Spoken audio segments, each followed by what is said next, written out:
the love bears heavy on my mind. Then I look at you, and the world's alright with me. Just one look at you, and I know it's gonna be a lovely day.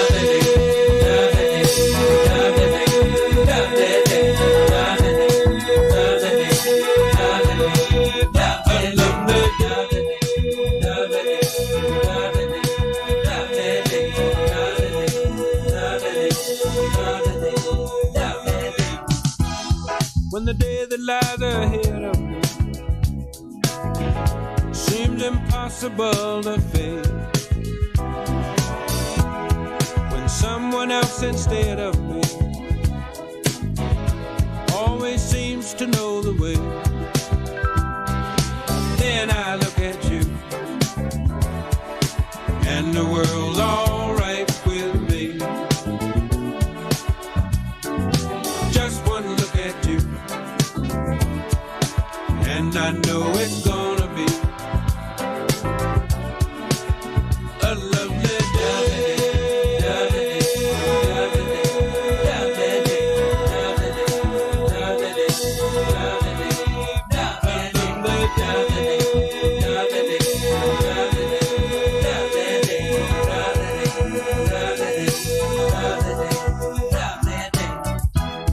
When the day that lies ahead of me seemed impossible to face, and when someone else instead of me always seems to know the way, then I look at you, and the world's alright with me. I just one look at you, and I know it's gonna be a lovely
Wake up, everybody, no more sleeping in bed. No more backward thinking, time for thinking ahead. The world has changed so very much from what it used to be. There's so much hatred, war and poverty.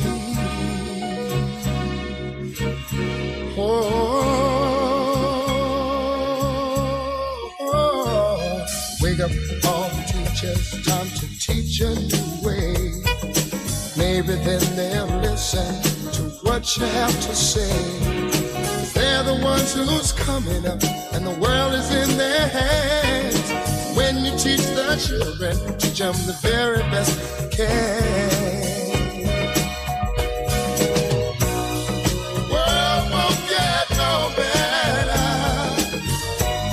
if we just let it be. Na na na na na na na. The world won't get no better. We gotta change it now, just you and me. Wake up all the doctors, make the old people well. They're the ones who suffer and who catch all the hair.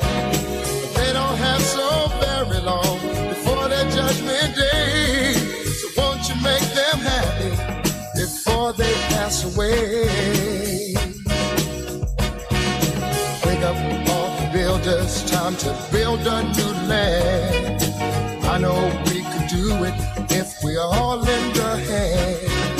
The only thing we have to do is put it in our minds. Surely things will work out.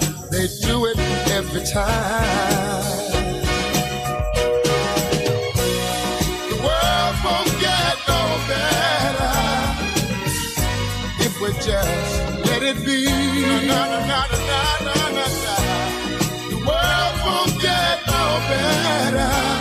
We gotta change it now, just you and me.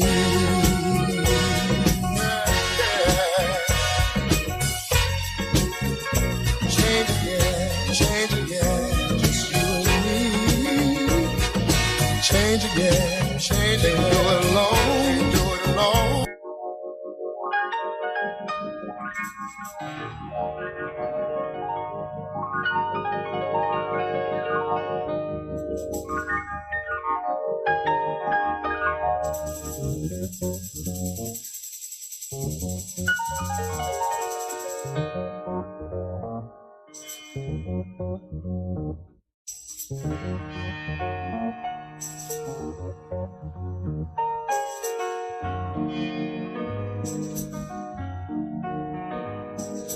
Wake up, everybody, no more sleeping in bed. No more backward thinking, time for thinking ahead. The world has changed so very much from what it used to be.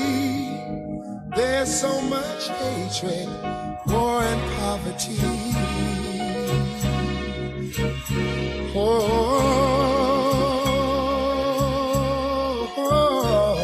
Wake up all the teachers, time to teach a new way. Maybe then they'll listen to what you have to say. They're the ones who's coming up, and the world is in their hands. When you teach the children, teach them the very best you can. The world won't get no better if we just let it be. Na na na na na na na. The world won't get no better. We gotta change it now, just you and me. Wake up all the doctors, make the old people well. They're the ones who suffer and who catch all the hair. They don't have so very long before their judgment day. So won't you make them happy before they pass away? Wake up all the builders, time to build a new land. I know we could do it if we all lend a hand. The only thing we have to do is put it in our minds. Surely things will work out. They do it every time. The world won't get no better if we just let it be. Na, na, na, na, na, na, na. The world won't get no better. We gotta change it now, just you and me.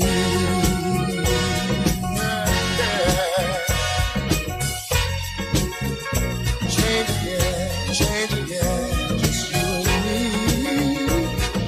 Change again, can't do it alone, do it alone. Need some help, y'all. Can't do it alone, can't do it alone.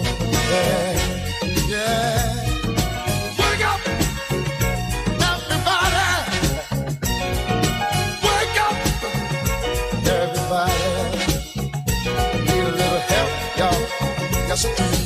Need a little help. Said boy, need some help. No, change the world. What it used to be. Do it alone. Do it alone. Need some help, Dad. Need some help, Dad. Wake up, everybody. Get up, get up, get up, get up. Wake up. Come on, come on. Wake up, everybody. Teach a new way. Maybe then they'll listen what you have to say.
Good morning and welcome to the Morning Connection. We're coming to you live from the Ligony Club in the heart of New Kingston, Jamaica.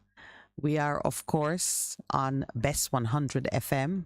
Better music, better vibes. And this morning we are especially pleased to be outdoors. It is beautiful. There's a light breeze that's just tickling the palm fronds that are around me. And the club is festooned, I haven't used that word in a long time, in the national colors. Everywhere you look, you see the black, green, and gold. And I try to get a little bit of it in the background here. So we made an effort to share what's going on here with you. I don't know how much of it you're seeing, but the big mango tree that is usually wrapped in Christmas lights, it is now wrapped in the national colors. But we're happy to be here. I'm saying we, but you'll notice if you're watching us online that Pastor Percival is not in his chair as yet. But we're good and ready to go. And yours truly, your host, Minett Lawrence, will just start the ball rolling for you. Welcome to those who have joined us on air and online. We are especially thankful for the greetings I get from the UK. I don't know how Delroy Henry does it. Every morning he finds a new way to encourage us and motivate us. I want to share it with you this morning. He says, what you both do today that is worthwhile. It inspires others to act at some future time. And he gives us the UK shout out. It's of great interest to me that I get a UK shout out almost every morning, and especially during Independence time, because there's some navel string relationship between Jamaica and the UK, and the story's not done yet. We're still talking reparations. We're still talking reconciliation of a righteous sort. And yes, there is some struggle going on because the UK is not responding as they should, which is to their detriment. But we are people of peace and love and righteousness. So we're not going to spend too much time talking about that. We know that in the time that is right and fit, all deeds are going to be accounted for and all accounts are going to be settled. So it really doesn't matter how much a man struggled today. When the time is right, he will come with the basket filled to overflowing, seeking to make good on the debt that he owes. I am talking about reparations, which is an important issue at this time as we are looking at all things independent and emancipated. All right. You know that the Morning Connection dedicates itself to exploring issues and lighting up conversations that are necessary to promote growth, prosperity, and good living. that is our focus. We try to say it in many different ways, but at the end of the day, that is what we try to do. Pastor Percival and I are both persons of faith, meaning we believe that this is a created world and that the Creator is our God, and that we have a relationship with Him in which He sustains and supports us because He created us, and we in turn offer obedience and submit ourselves to obeying the sovereign will because we were created for a purpose. And everything we do or say on this program is dedicated to shining a light on those principles. As a consequence, we have been looking at matters pertaining to wealth, how we create wealth, how we sustain it, how we distribute it fairly, and how we spend it, meaning what are the benefits, the rights, the freedoms that we seek to enjoy as we use this wealth in a wise, in a prudent way. I spoke from last season. I spoke about the culture of wealth and the wealth of culture. Pastor Percival looked quite lost. It's still 2 tables and 2 chairs. Good morning. All right, so the other host is here.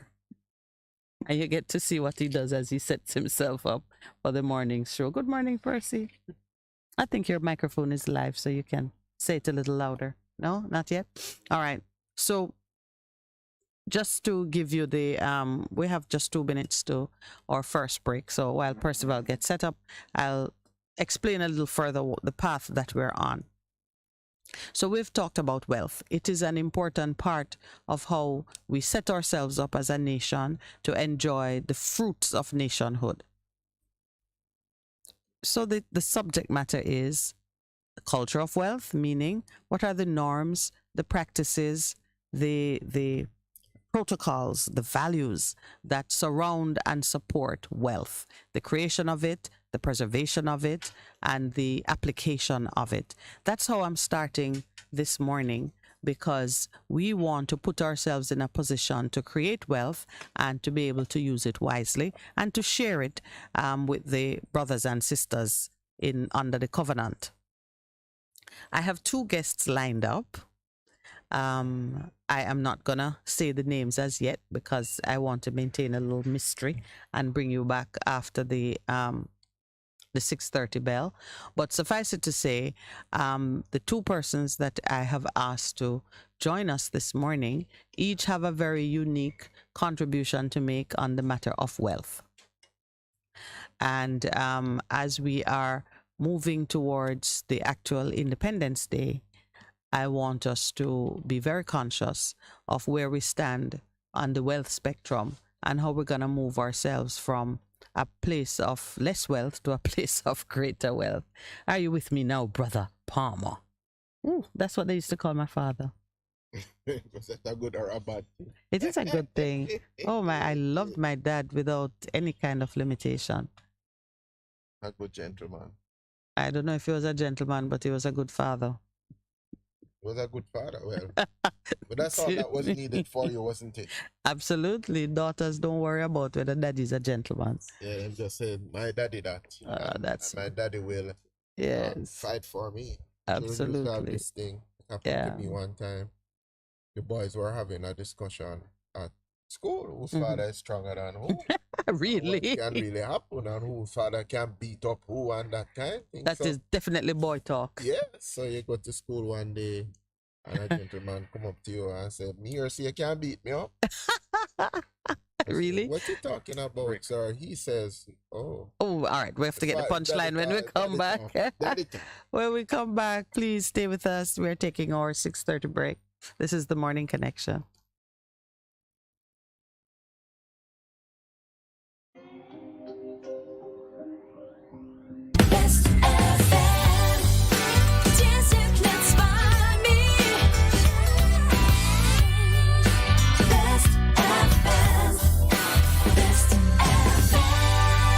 better choice in all your electrical supplies. A, authorized 3M dealer and better brand names. B, better service including free island-wide delivery. C, all major credit and debit cards accepted. It's ABC Electrical Sales. Shop number 8, Hagley Park Plaza, Kingston 10. Open Monday to Friday, 8 a.m. to 5 p.m. Saturday, 8 a.m. to 4 p.m. We make your electrical jobs as easy as ABC. Call 754-382-528 or fax 754-3659. ABC Electrical Sales, for a better choice. Easy! Let not your hearts be troubled. Just believe in God Almighty and daily renew the mind. As we live in this time when fake is more valued than real, lies prefer to truth, the unnatural put above the natural. This is Lady Donna, aka Double D Don, with a new song, Almighty Jah, encouraging your people to keep the faith. God will make a way. Get your copy today. It's on all digital platforms. Lady Donna Official on Instagram, Facebook, AsujaRecords.com. For bookings, Asuja Record label at Gmail. Almighty Jah! Oh my Lord, nice to see you. I say you come over and you bring 5 brothers on my daughter. I to pick from. My daughter says she don't like none of the above. You bring power, you bring rage, you bring cool, you bring hot and high Ray. First thing she say, Ray, high Ray, he high. I don't like nobody in my family, my Lord. I don't like power. Power look like a politician, and I don't like cool. I see cool looking and hot, like two of them got something going on. Put them on the other side of the room. My Lord, I will wait.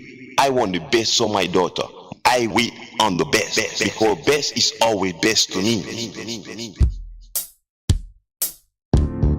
Bess100.5 FM brings you youth empowerment and resilience, a 30-minute program with Royton McLaren every Monday from 7:30 to 8 p.m.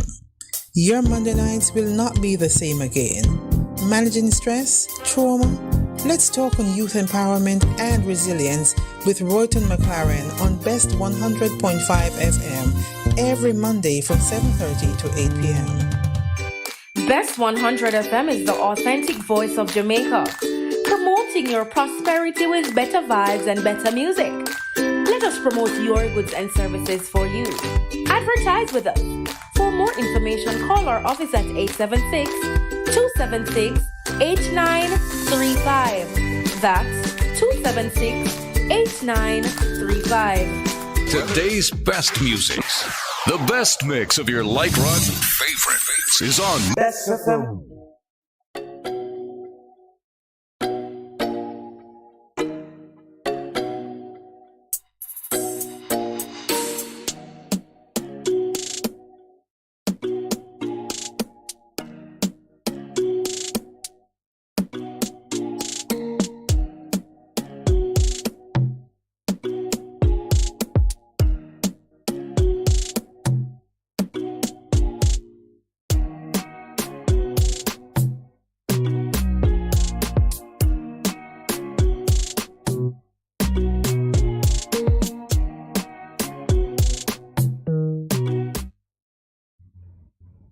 Welcome back to the Morning Connection. So let me allow my wonderful co-host to greet you in his usual way, Pastor Percival.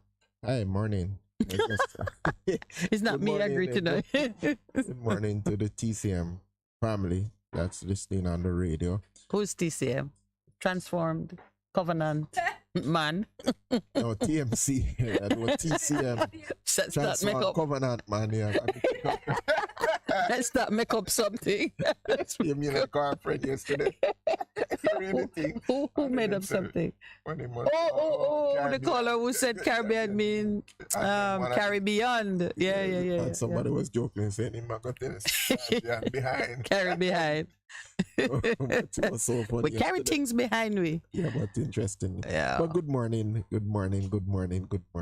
I was sharing that story. So that was a wake-up call. No, I was asking if he was a bigger man than you, and you know, did it look like that was the end of the story? Can I tell you? I believe that man he spy you out first to see whether he should approach you with that, and when he saw that he was bigger, he had a big laugh afterwards. He came forward. Boys just comparing notes and whose father is Superman. My father is. Oh, isn't that wonderful though? Yeah, when your sons think the world of you, because Well, the same way take the word off. That's the importance. You got to be worthy of that kind of right. admiration and yeah. Yeah, but this morning it's not a good thing to get up early in the mornings. Early. You do your stuff. Let me hear that part. Yeah, you early, get up, you do your... You mean like you're up at 2 a.m.? 2, 3 o'clock. What stuff are you doing at 2, 3 o'clock? I normally wake up at that time to do my daily Bible reading, prayer and so on. And then this morning I was praying for a brother who has had a massive stroke. And the CT scan indicates that is one of his blood vessels were burst. And so we are together as a community of faith praying for him that restoration will happen. I've seen it happen before in person. Say, all right, this is it. Prepare for the next. And God miraculously raised them up from their deathbed. And my wife was interested in it. Brought an interesting perspective on it. In terms of some of the times you pray. You remember Hezekiah? Yes. Was a good king. Yes. And the prophet came and says, prepare. And he prayed and died. And the report is that the rest of it wasn't good for him. Yes, he didn't use the additional years as wisely as he could have. But, this business of, everywhere I go, I guess it's topical because of some of the things that's happening in the country, but all across the world, people are saying, what is the effectiveness of prayer? Because we want to see greater change than we're seeing, and many of the faithful are praying. And both believers and non-believers are interrogating this business of prayer with great energy. Because remember this massive debate with we have given him my name. Oh, you mean on our program? On our program. We've had a massive debate. So I thought it was some world event you were talking about. You call it massive debate. I consider this as world changing. I don't know about you. At the time that we well, it has changed my world. So in that regard. It has changed a lot of people's world. No, man, I just thought you meant it was on a larger stage. One of our callers from Enlightened, yes. He had asked. He said, yes. Well, he asked a very important question. Are we overusing prayer? Because, a great big mango just fell. Yes, Jody, go for it. People, they must want to. When we used to come here early, it used to be raining mangoes, you remember? Yeah, it's just one. A drought of mangoes. Yeah, like one. Yeah. But yes, one of our callers did start us on a discussion about the effectiveness of prayer and whether, people are pray and not seeing change. Could we stop the prayer and just get on with some work? That is, of course, it's a recurring question. The things we see happening and we hear that people are praying. So it has caused me to look even at when persons take a really bad turn in their health. What should we do? And we are praying. How do we pray? What is the wise or we just say now, how do you pray within the will of God on those occasions? We know that people are of a finite lifespan, so there is a point when they die. But that death is not the end in it. And we know that death is not the end. So really, you don't fight it as if you have no hope, which is the verse that everybody, and they use it at funerals, yes. So we don't resist death as if it has the advantage of us. We know that it is a gateway to something far greater. And some persons who have had the dead and come back experience, let's put it that way. They tell you that they didn't want to come back. And they had to be pushed to come back because it is way better there than what's happening in this realm. I did a funeral recently. I think I told you, for a gentleman who was 97 years old. So it's seen world wars and all of the different changes. And he knew he was going to die because with the family, they said to me, we went and we had written him off. But he came back. When he came back, he says, I never really wanted to come back, you know. But this time, when it come, he said he saw the angels waiting for him. And his wife was younger than him because she was in her 80s. And he spoke to her, he prayed for her and says, it's all right. I'm out of here. And so when he died, he just transitioned with a smile on his face. Because he says, they're waiting. Yes. They're waiting. They're waiting. So I don't need to be here. And See ya. That was the record. It's like the record we have in scripture with when Israel, he just pulled up his, his feet and he transitioned. Yep. And recently, another person said to me, her brother was sick. He had cancer of the throat. And she said, boy, what am I going to look? And I said, I can pray for him, but you need to prepare for it. Because some of the times, there are persons who wait. They know they're going to die, and there's that son or that person that they need to see and say, right. And to release them. To says, it's all right. It's all right. You've done badly in the past, but I'm releasing you. And then that person comes, and they're out of there. They're out of here. In Jamaica, we have a saying that the person is traveling. Yeah. Yeah. You know that expression. I've heard it. It never did seem like anything good though. No, they weren't. They say, he's traveling. And if you take a close look, the person look like they're really on a tough journey. Yeah, but some those are beautiful.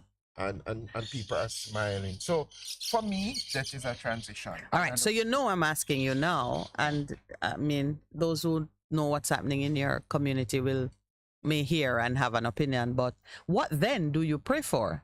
A man has served. His body has reached the point where you could say he needs to go. He needs to go back to the maker and get a new body. But you get a new body. What do you pray for? Yeah, so a lot of times we pray for the purpose of God to fulfill. And some of the times you will know that if this person stays, there's no more purpose in them staying here. They've completed the mission. The mission that they've had. And so my simple advice to persons, and I say to young people, I say it at funerals, when I do it, everybody, I says, you have to understand purpose. Why is it that you are here? And so when you know that purpose is fulfilled, you can say, whoosh, I'm out of here. Because time must come. Yeah, so I won't press you too closely on it because I don't want you to say, well, it's time for the man to go and finish his work. and his family might feel like, what's Pastor saying? He could go for another 10 miles. Because a minute, not to prolong it, people have come and saying what we need to do. And he says, it's hard. You got to release them. Yes. Yes. You have to release them. You have to let them go. Because you're holding them here. There's no if you are prophetic like that and you have a word of knowledge that this man has more to do, and the faithful should say, send him back, Lord, then you move in that direction. But I'm not one who instinctively says, especially when a person who's full of years enter the final stage, I'm not one to say, oh Lord, give him another quarter century. No, I know that people need to die, if only to allow younger people to get their chance at bat. Some of us need to die. I have no aversion to it. But we've been talking a little bit too about what happened with Hezekiah and understanding the Hezekiah prayer and when you prayed. The first thing is that Hezekiah prayed it himself. So he looked into his purpose and his ambitions and what he wanted to do. And he had work underway. And he said, Lord, can the grave praise you? Meaning, I have worthwhile things to do for your kingdom. And if I die, it will not, my hands won't do it. And while I'm in the grave, you will get no praise from me. And so the Lord said 15 more years. And we know that he squandered it because he was a person. he went and show off the thing then, show off the treasures to Egypt. Forgot that what he had was because of the it was that extended something to it. Yeah. But then I always remember Dorcas. Dorcas was an old woman, but Dorcas was such a blessing to the community that it was not Dorcas who prayed. Dorcas probably come back and say, gosh, you couldn't let me go, me tired. But Dorcas, so beloved, of such great value to the community, they were not ready to let her go, and they got the apostle, what was it, Peter? To pray, to pray and to bring Dorcas back. Dorcas's return was both a reward to the community and a testimony of right. So when persons are at that point in their journey that you should be prepared to let them go, you really have to consider what is the right prayer as we talk about prayer, because many of us pray for healing and many of us turn our minds to various things in our prayers, and when we don't see them manifest, we become concerned. But a prayer that is rooted in selfishness, or a prayer that is contrary to the will of God, will not be answered in the way that you desire it. All prayers are answered. Sometimes the answer you get is greater knowledge and awareness of what it is that you really ought to be praying for. And that's prayer that we pray. It says, if you agree, touching anything. But the context was that you're praying it in the will of God, understanding what God's will is in the matter. So it's not just simply agreeing and saying, pray, You and I agree that we should take those 6 mangoes. How many are those? 6? No, if 7, but if we take 6, Eden would still have 1. So you and I could agree on it. But it would be robbery. And it would be wrong. And it would be wrong. Because we are not preferring Eden. Not in the will of God that we rob Eden. To Romans, after we saw how she worked hard to catch the mangoes over there. Them. Yeah. So, well, you've done your welcome. I feel for you with your brother who is traveling, maybe traveling. One does not know. And he's your age, which means he's close enough in age to all of us. But let's look at Donnelly Anderson. That's her name. I don't want to. Donaldson. Little Donnelly could be your daughter. She would have been our daughter. Yeah, and she was just rudely. At a very early age, like in our teens. Yeah. Let's just keep misdirection. If we were like Mary. Yes. Oh dear. But that's a young girl plucked out of, you couldn't even say she entered the prime of life. She's like 24, 23. And 23. That was because of the evil intent in my heart. Yeah. So those are situations that really have you go into deep consideration when the will of God is. How does God allow evil into the world? How does evil flourish? It's another discussion. But anyway. Well, to destroy evil would be to destroy man, because the evil is carried in our hearts, and he's far too gracious and loving a God to just wipe us out like that. Though many times we are told, as the Israelites, to wipe out the evil off the face of the earth. Yes, he said. I'm always amused by the record of when he says to Moses, let me just deal with them and start over with you. Yeah. Just one man. I can deal with you, but them not here with me. I'll build a nation through you. Moses must have been saying, what, me one? To have all these children? No. They're way too much. Hard ears. Do you know, I'm digressing a bit, but I'm always intrigued by the easy, the nature of the conversation that takes place as recorded between God and his chosen family. It's like how you speak in any family. Yeah, that your father, you will ask your father a question. Father will say, do so and so. And you'll say, but Father, really?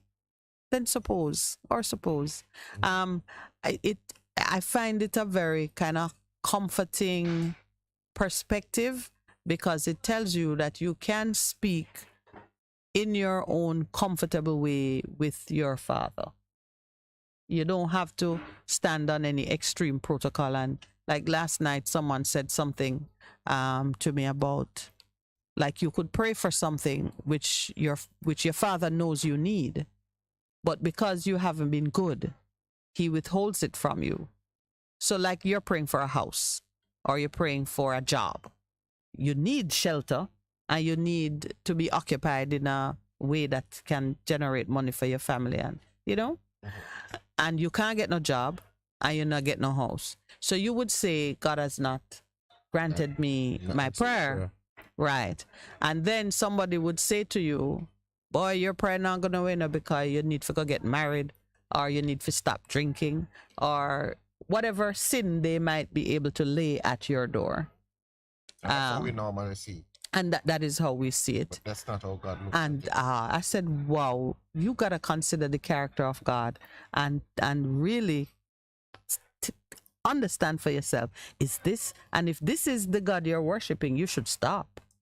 A vengeful, spiteful, a God who know that you're weak and frail, Is that a good thing? God a God who promise you, a God who promise you these things, but then withholds them.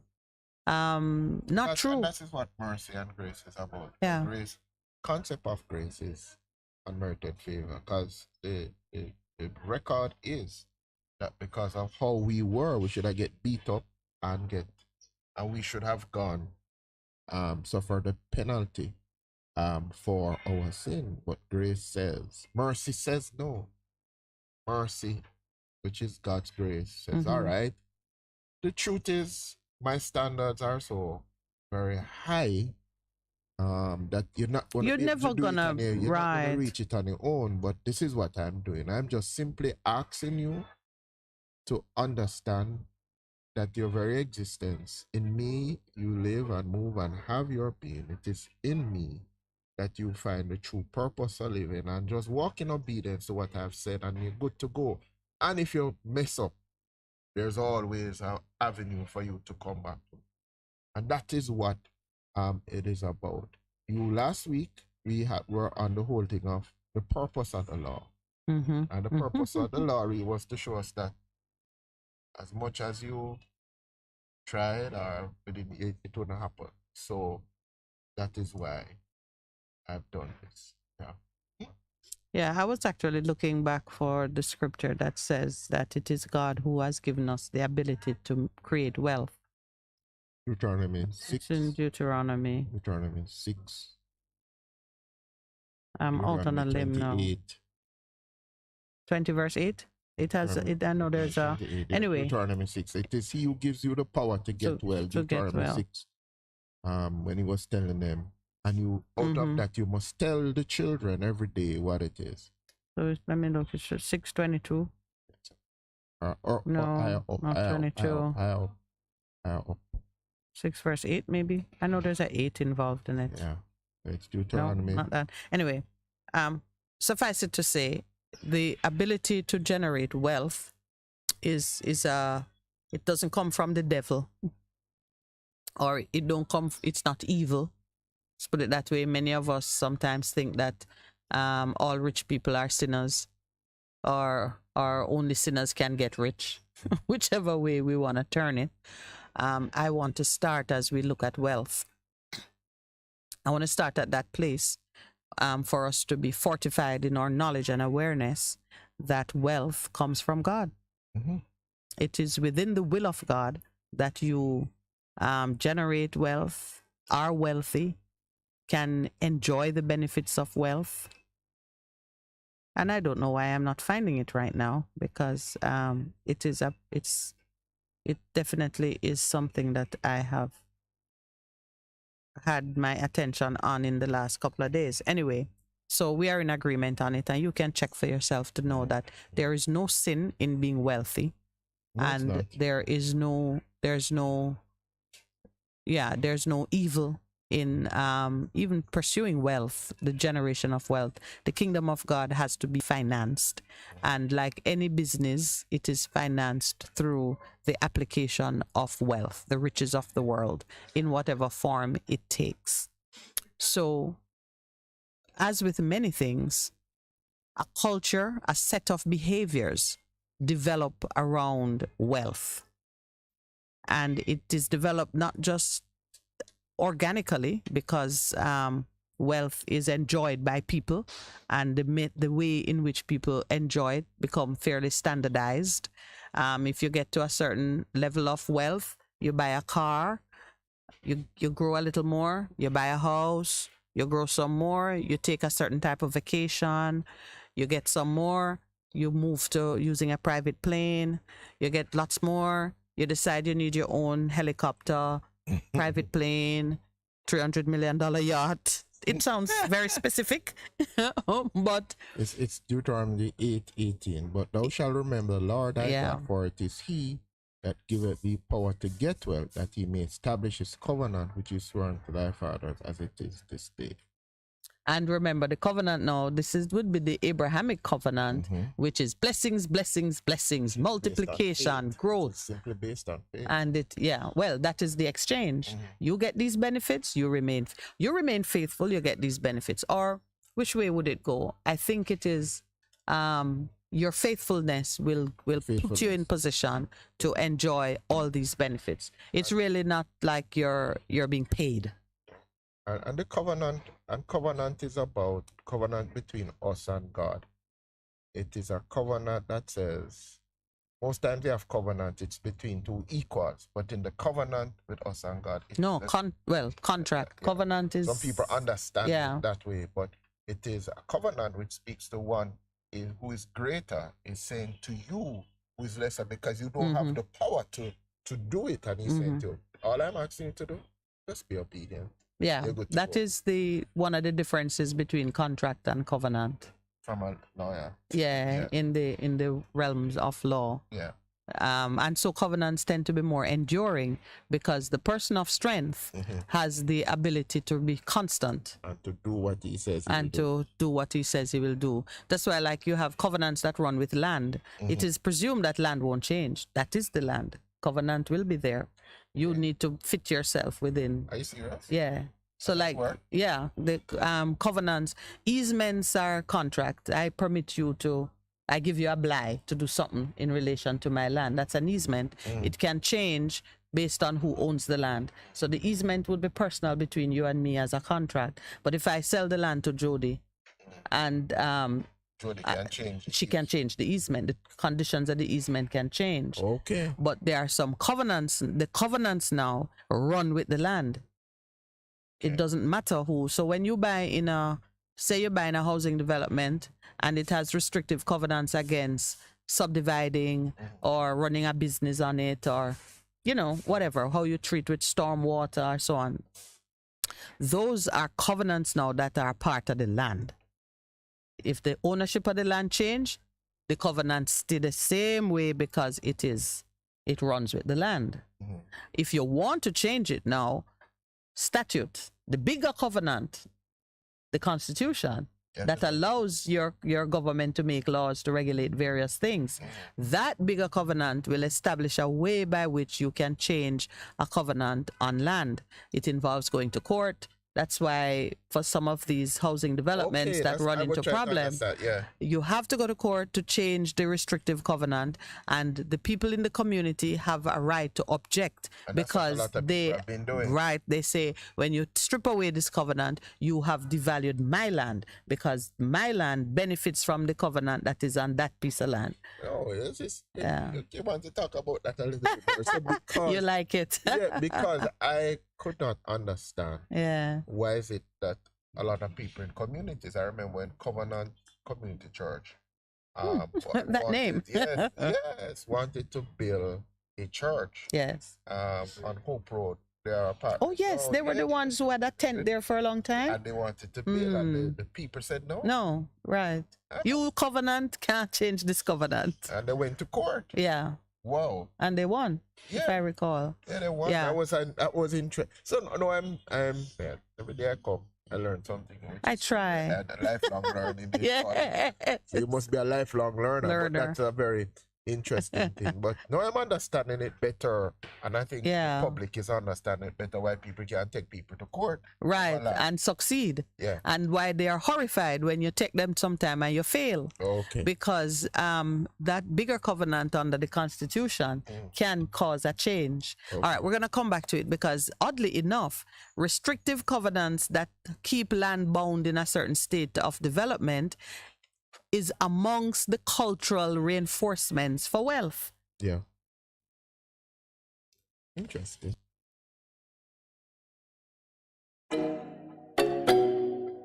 It's our Diamond Jubilee.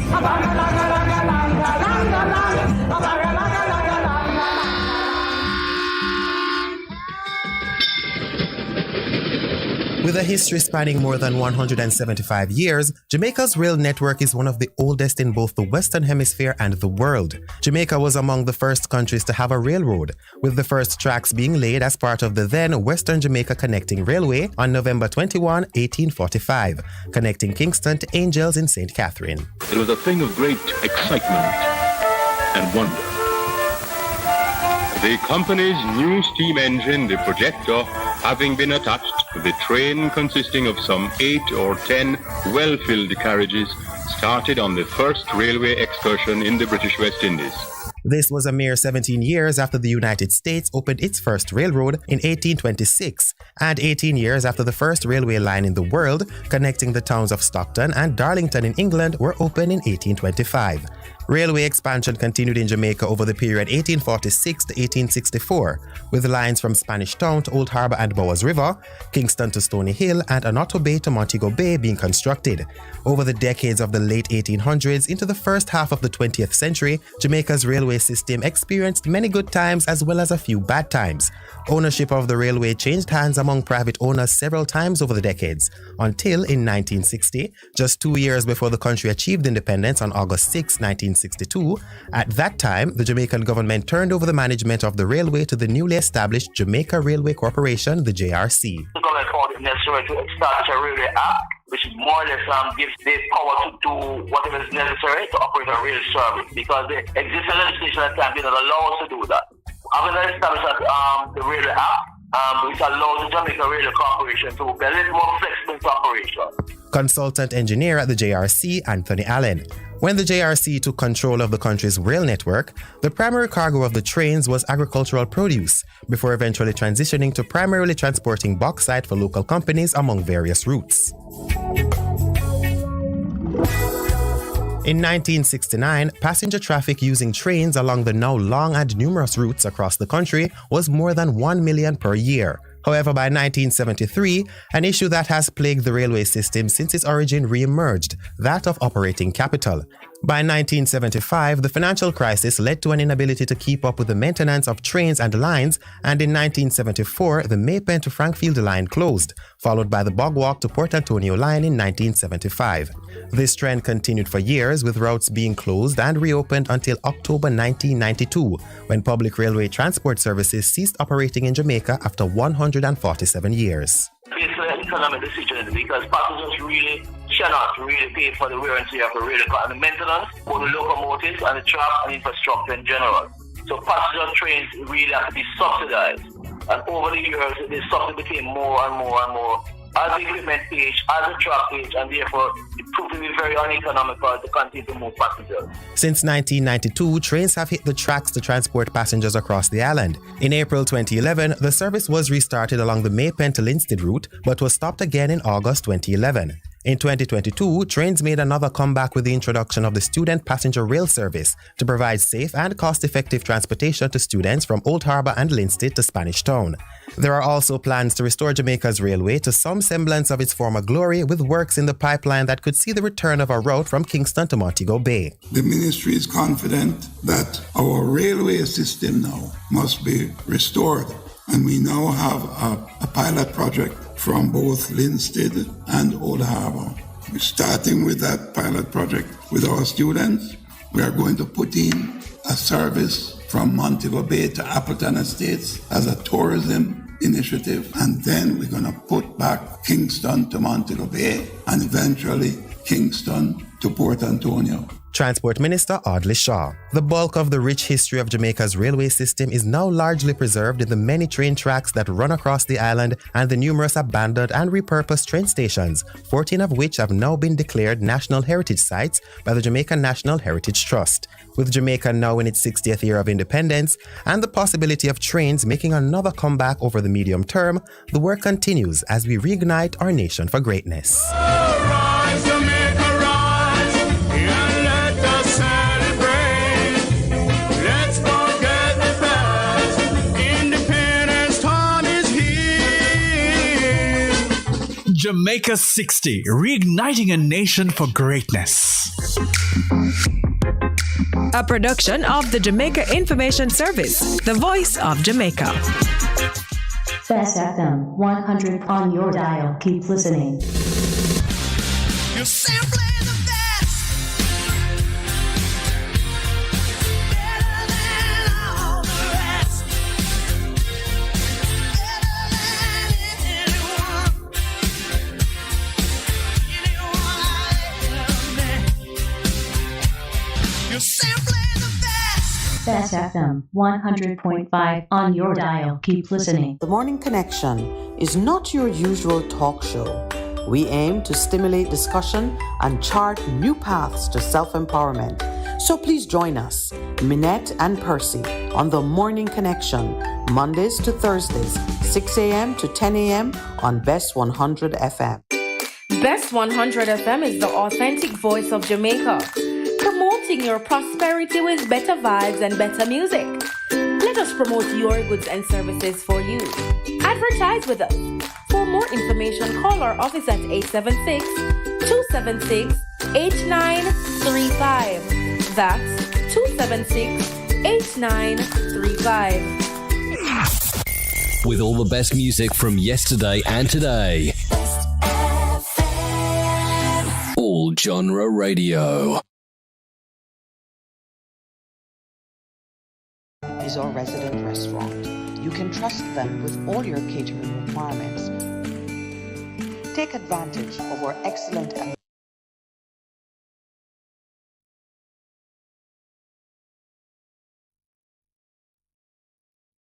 amenities and allow yourself to be pampered by our courteous and efficient staff in the comfort of our well-appointed and welcoming public spaces.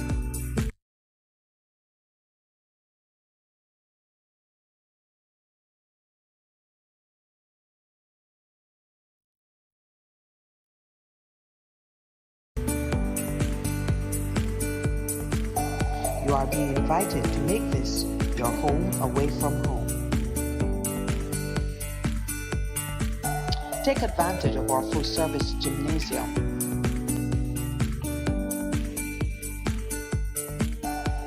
Or 8 tennis courts.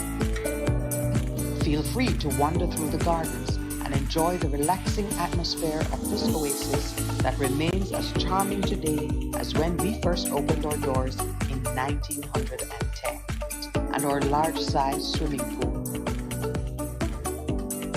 6 squash courts.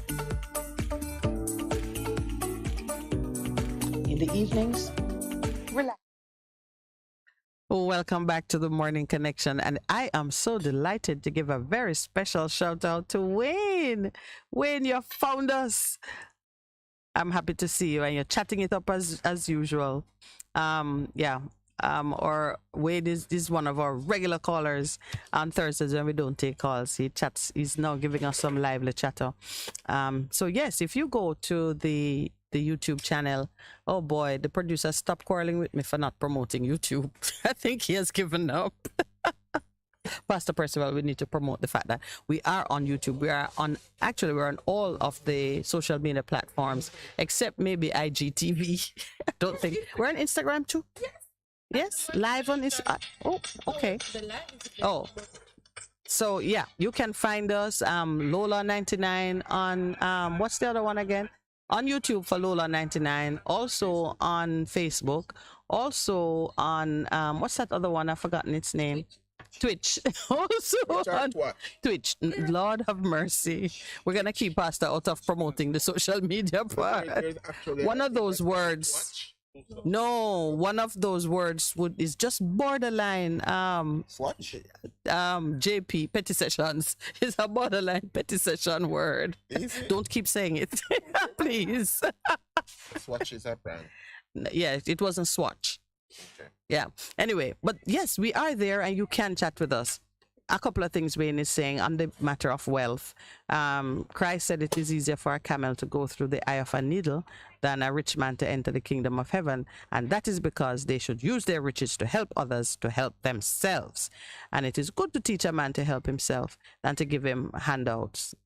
So rich people can help without giving what they have and still gain a profit. Absolutely right. It's why I'm so offended by this call for the welfare basket to keep growing, while the people who need to be able to help themselves are not really getting what is theirs.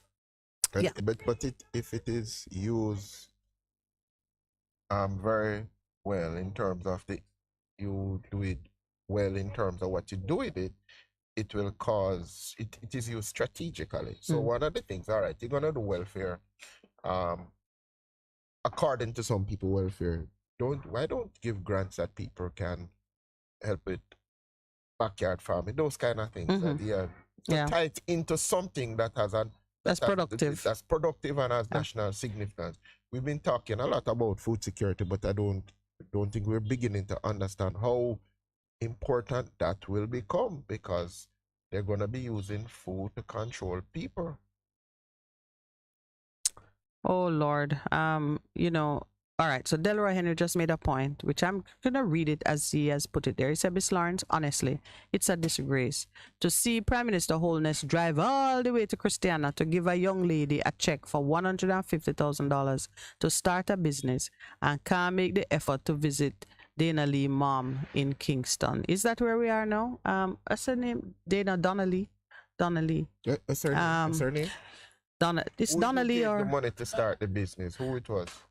He said somebody in Christiana, and Delroy Henry is from that part of the world too, so we don't begrudge our sister in Christiana being blessed in whatever way it is. But you know what? There are some expectations that the princes, the high officials create, which are unrealistic. But because they do it, they create an expectation in the hearts of citizens that when certain tragedies occur, they are going to come and personally, commiserate and give comfort and share and so on and so forth. It is unrealistic, but it is their fault. Yeah, because they started. And then they end up picking and choosing where to go. And anywhere they don't go, begin to look as if they are throwing shade or they are not sufficiently compassionate. Is either you do it for everybody or you don't do it at all. It's one of those finer point issues that they have to be conscious of. If you have a care and compassion committee in government, let's say you have an office that looks deliberately at showing up like when people suffer. Court. Like how yes, it should be a part of the Constitution. It would be a part of the Constitutional Court if I had my way. To give care to citizens who are having that kind of distress. If you have that, then it responds to everything that rises above a certain level. And you have to decide what the level is. No, we will decide what the level is. Because one of the things which we have taken away, I believe, from our people is the whole thing of self-reliance, of taking responsibility, first for yourself, but responsibility in community. To help each other. And I remember I shared a story of, it's a real story of this lady, farming community, parent died, and there was no expectation because in their mind, it's a poor community, it's a farming community. And she was so surprised and bowled over that the people in that poor farming community says, it's not much, but we want to help your family because you have been such a blessing. And they gave them a check of $200,000 towards the funeral arrangements. Yes. And then, on top of that, people are going to show up with food and do the tomb building or the whatever, grave digging and so on and so forth. Event. Yeah. Gotta get back there. We gotta get back there because that is how, as we talk about food security, I'm making the link, how we're gonna survive. Yes. We're gonna survive as community And even for our friend who calls in, who goes to Ratback City and Neville who goes and says, the way that we're gonna move forward is if every Jamaican was to volunteer to serve in whatever capacity, yes, so you get a revival, a change in terms of because now we are thinking about our brother and becoming our brother's keeper. Yeah. That was something that came out of slavery, the whole thing of self-reliance. All right, you send me out, you know, give me no land, but me I go catch, as we call it. So the church was so important in terms of establishing these free villages, the Sligo Vales, those places all over the country where you had a rise in terms of people saying, okay, so I have, but Minett, you understand it, because you come from a farming community more than I sure do. Yeah, and then my children are going to be better than based on what they give me. I love how you reference the church, because the church, for all its sins, has done well in terms of that, education, whatever it was. There are some things that must follow people. Yeah. And sometimes you look at it and you wonder what gets there is the chicken and egg. I like to think that if people head up into the hills, a church going to follow.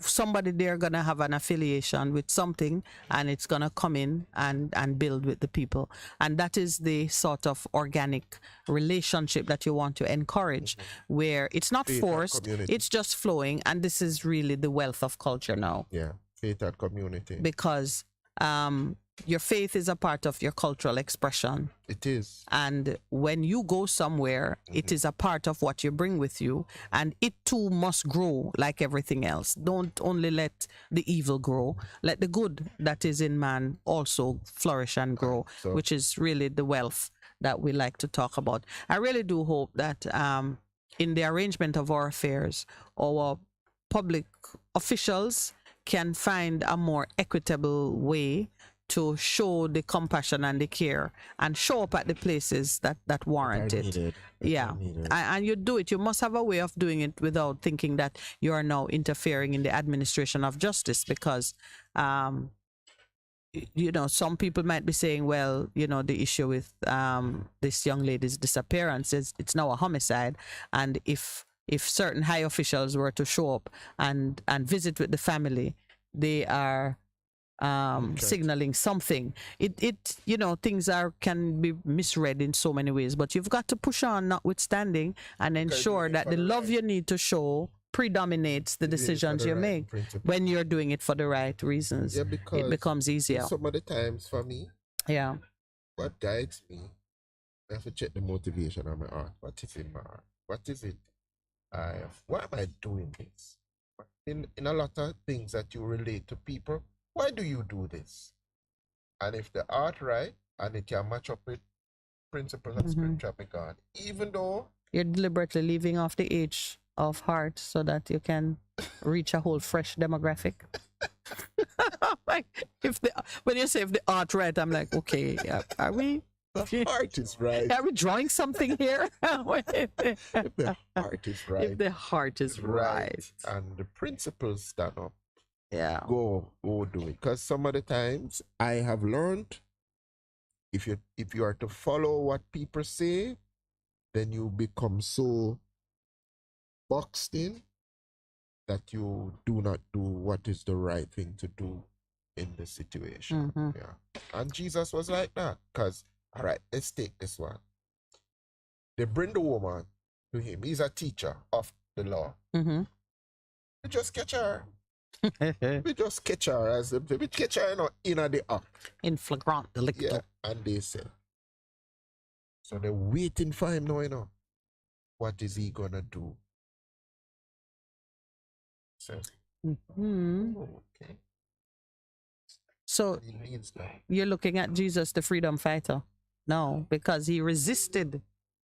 Because he was resisting the application of that terrible law, which required adulterous women to be stoned. Yes. And I always ask myself when I read it, go to the man. If he was caught in the act, he should be stoned also according to it should be told them. Yeah. So and he says, he that is without sin, let him cast the first stone. Jesus was a liberator, you know. When you think about, he was a resistance fighter. We talk about him just go against the status quo and says, you guys have set it up. You not kill the people them instead of allowing the people to be free. But I don't want you to miss the point I've repeated like twice. Go ahead, my dear sister. On the issue of resistance.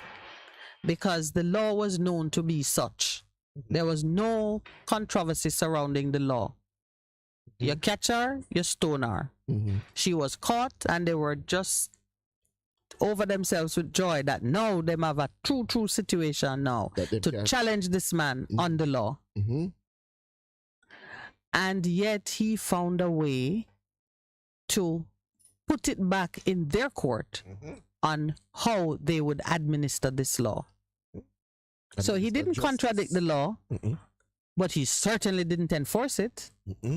He gave it back to them. Okay. He said, all right, she's to be stoned. Every law has two sides to it. It has the prescriptive part of it, what should happen to the offender. True. But the other piece, the administrative piece of it, which determines who does it to the offender, is equally important. So every law stands on two legs. There's no one foot law. Not a one-footed man. There's no 1 foot law. It stands on two legs. I am the accused person or I have been convicted. Okay, fine. But the person who convicts me is subject to law as well. True. And he must be able to acquit his part of the law or handle his obligation under the law. Administration of justice. Yes, with the same integrity and the same diligence and obedience as my piece. My piece was to show up and be tried. Okay. And participate in the process. Because, you know, there are some people who, they on bail, they abscond. Or they evade the law. That's why they announce them as persons of interest. There are some people who don't stand up and play their role. And there are some systems that develop in other countries, like if for war crimes, you can be tried in your absence. Because your systems develop on how to cure that, because each man have a role to play in the proceedings. But the court and the process by which the law is administered is 50% of the job. So when Jesus says, all right, you bring a guilty woman, no problem. Let's see who's going to administer the punishment now. As the administration come back in. Because they administrate. That's why even when you see Jamaicans in a turmoil over the police not investigating, something has gone wrong. They're saying, you are not carrying out your side of the bargain. I can't trust you to carry out your side of the bargain. That is a cry for justice. Yeah. Yeah. And do you realize that is more damaging? Yeah. That's more damaging to society than the punishment piece of it. True. Yeah. The administration of justice. The administration of justice. Right. So I love it that Christ managed to find a point of resistance that was effective and complete without even touching the law. He didn't have to say this law is not just, this law is not fair, where is the man? No, he just says, all right, she's here, she's guilty. Let he who hath no sin. Yes. You was going to administer. Let him come forward. Yeah, man. And if you are a person of conscience, you could never stand there and be throwing a stool. You'd probably take up a pebble. At all. Instead, everybody walked away and said, wow, this man not right, you know. How it become me. How I come to be in judgment now. Yeah, no, right. Why am I on trial? I didn't do anything. But if you have the bravery to impose and execute a sentence, you need to be right in your own sense. That's why you sit across from judges in court and you look at them and you really wonder. Honestly, I wonder, this person here ready to dispense judgment, could they take it if I sat to give them the same thing? If I sat in judgment, that's why there's you, mercy. For your words. Anyway, let's see. But you talk about resistance. Yeah. Another person resisted.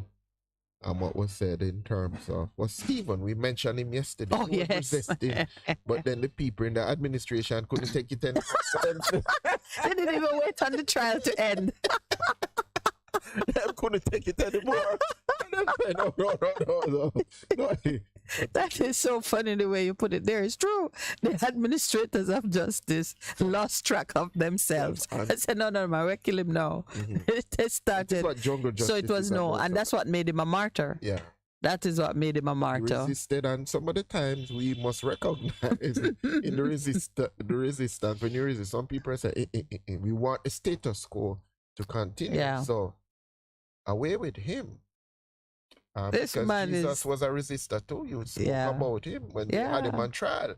He was, this was the tipping point. This was the climax of his resistance and speaking against the system. But you know, when I look at Jesus' defense speech or his defense strategy, from a lawyer's perspective, yes, I look at his defense strategy, and I say to myself, you never want to be so good in your defense that you end up throwing off track the thing that is to happen. True. And I know that certainly. I was told at a point to remain silent. I told you that. Just remain silent. Don't do anything. Let this go the full measure, because as it was with the Christ, they had formed it in their hearts that the death of this person is necessary to avoid greater disruption. Yeah.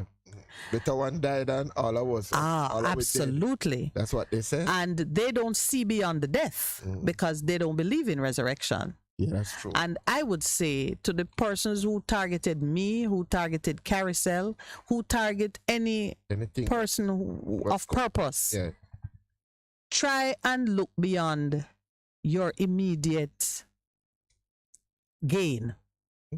And just imagine, you must ask yourself, what if this turns? What's the direction in which it would go? And I look at myself and I say, I even wonder sometimes, am I prepared to take this to the limit? Because if I am silenced over here, but I gain a voice over there, should I not raise the roof? But it's dependent on what Father is saying to you. Yeah, that's why I'm saying no, you have to look at purpose. And that's why you have to be walking with him, in purpose. Yeah. So you have to look at purpose critically, and I'm doing it all the time because I see where some of the things that I'm doing, I see where it's going, and I kind of wonder aloud, was that what you had in mind? Because I can tell you that the people who attended at my execution didn't see it.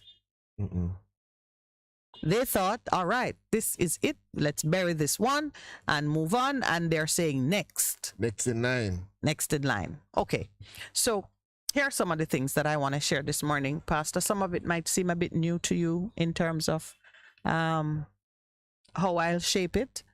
But I want to mention 6 elements. I'm going to name them out, and then when we come back after the break, we're going to talk about them one by one, and during the break you and I can even make a few jokes about them. I want to mention 6 elements that have been identified and well described as being essential components of the culture that surrounds wealth. I will recognize some of them. So bearing in mind now, to those who may be just joining us, I am looking at the norms, the values, the protocols and practices that protect, sustain, and perpetuate wealth, or the ownership and control of wealth, in the same hands. So we're talking about what is it that reinforces and keep a status quo, so that 60 years ago, 95% of the population of Africans were released into self-actualization, let's call it that. We are independent, so we can now go forth and create lives for ourselves that have us being autonomous and in charge of our destinies. So 60 years ago, something happened that was meant to put us on that path. And here we are 60 years later looking back, and Jamaicans are rightly saying, independent of what? No, we're not independent. What did that give us? How did we? That's the question. We understand from Deuteronomy that our Father, our Creator, gave us the ability to generate wealth. and that wealth is a part of his keeping a covenant made long ago, that we would live in abundance and enjoy certain benefits. We would be a great nation. All of those who subscribe by faith to his way would have abundant life. Yet there are many of us here praying every day, faithful, in our own words, and we're not enjoying that abundant life. So what it is that have the wealth locked away over there, these are the strongholds we talk about, and if we're going to dismantle those strongholds, let's look at them. I'm going to call out 6 of them. Can I just call them out, or after the break? I can call them out? All right, very quickly. The first one has to do with, or the first one, aspirational. This is, your hopes and dreams. All right, I think it's better that I do them after the break. The producer is looking very concerned. All right, stay with us, please. We're going to look at the gatekeepers to wealth and see how we're going to dismantle them so we can redistribute.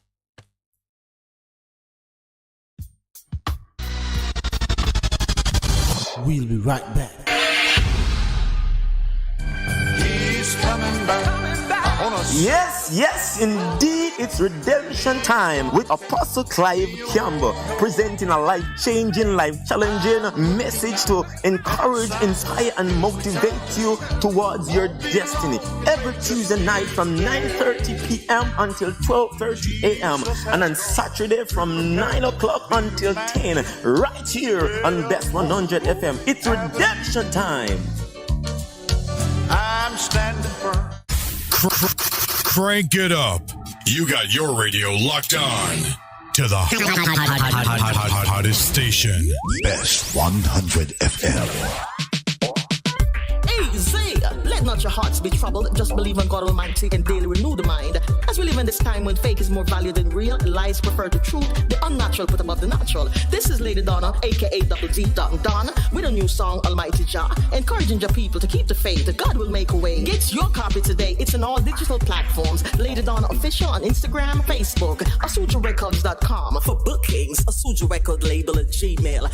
Almighty Jah! This is your beloved Pastor Percy from the Morning Connection. Support our commitment to Jamaica by joining us on Wednesday mornings at 7:30 when we pray for the nation. Show us you care. Advertise with us. For more information, call our offices at 876-276-8935. It's good, it's better, but nothing beats.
Wake up, everybody, no more sleeping in bed. No more backward thinking, time for thinking ahead. The world has changed so very much from what it used to be. There's so much hatred, war and poverty. Oh.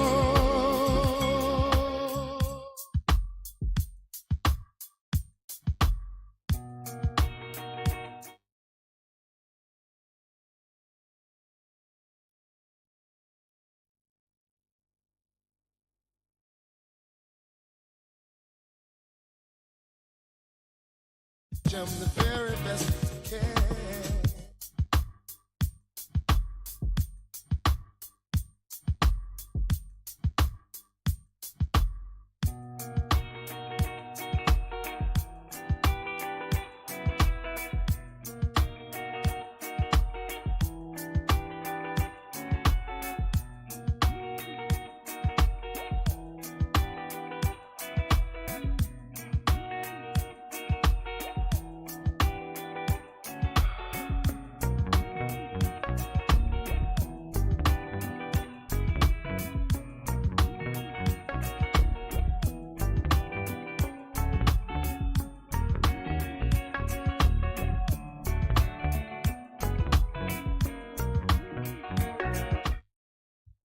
Welcome back to the Morning Connection. Thank you for staying with us. We were talking about the 6 elements which form gatekeepers, are amongst the gatekeepers of wealth. Wealth being looked at as kind of like an independent force or substance that can actually be surrounded by gatekeepers. And the first one that I target, Pastor P, is aspirational. This looks at the hopes and dreams of those who are aspiring to wealth. What drives them? Yeah. What is it that you dream of?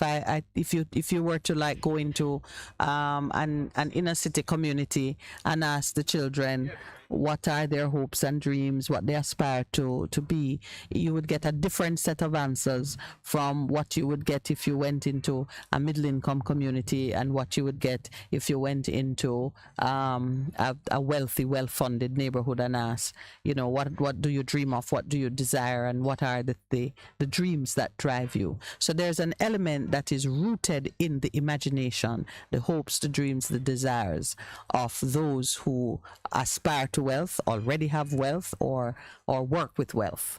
Yeah, but that's interesting. It ties back beyond what you can ever dream or imagine. He's able to give it to you. And so when you begin to take away hopes and dreams from individuals, you kill them. You kill them. Yeah. And so, and I'm seeing in yes, I love what you're doing. System, we've done a lot of things just to kill people's hopes and dreams. Yes. You must stay shut there. them up. You shut up. You do not speak about such things because it is not your place. Right. And that is why, for me, as a believer in Christ, in who God has represented through Him, that sets you free. That is the freedom that you can dream. You can dream. Yeah, God there's says, no limits on your imagination. If you can believe it or imagine it, beyond what you can hope or imagine, enter into covenant with me. I will make it happen for you. All right, good. So right away you see that in this element you have the two sides of it. One, you have how the wealthy raise their children to dream and to hope for various things. And you have how the same wealthy system can kill, suppress, remove from the hearts and minds of a group that they don't want to enter into the kingdom.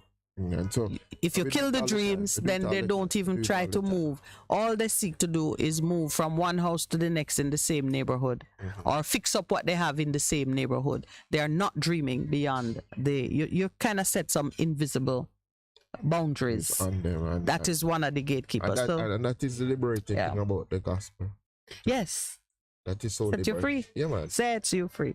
All right, so that's one. Yes. The second now is linguistic. Yes. That element is founded now in the language, the method of communication. Wealth has a language. It does. And if you want to be very specific about it, some people have a very posh accent because they went to certain schools, they were taught in a certain way. This is how their parents speak around them. And the minute you enter a room and somebody open their mouth, you can use it to say, all right, this is the treatment I will accord to this one, because they've spoken the secret language of wealth. So now right away you know that you can break into that by learning the language. So if let's say you're the child of a housekeeper in a rich house or a middle class or whatever, you can mimic. We're talking now about how we break into. And you see movies with that. You remember? Which one? I love movies. Pygmalion. Yes, of course. Pygmalion. The experiment that they did. Eliza Doolittle. And the guy, what was his name? Doctor? I don't remember his name, but I do remember Eliza Doolittle. And how he transformed her, took her into a lady of substance by just teaching her how to speak. Language, yes. Yeah. So the method of communication, and one of the things too, as you are seeking to break the stronghold, I would take a child whose language is different from mine, and to break the communication barrier between us, I would make the investment in understanding how he speaks. If he's into storytelling, if he's into drawing, if he's into mimicry, whatever it is that he uses to best communicate his ideas, then it becomes my responsibility to learn it so that I can pull from him what is native and build from there.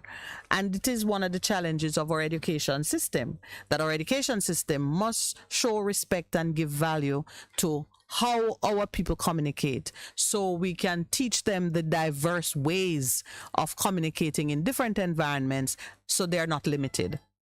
You don't go to a board meeting where you need to be doing a pitch to raise money for your business and find that you're tongue-tied. Meaning, not to say you're not facile with the language, but you don't understand the cues, the different cues that you will get, the non-verbal cues that will come from persons when they are interested, not interested, and you end up talking yourself out of what you've gone to get because you didn't have the skills to communicate in that environment. So there's linguistic style and forms of communication. Then, of course, the big one is family ties.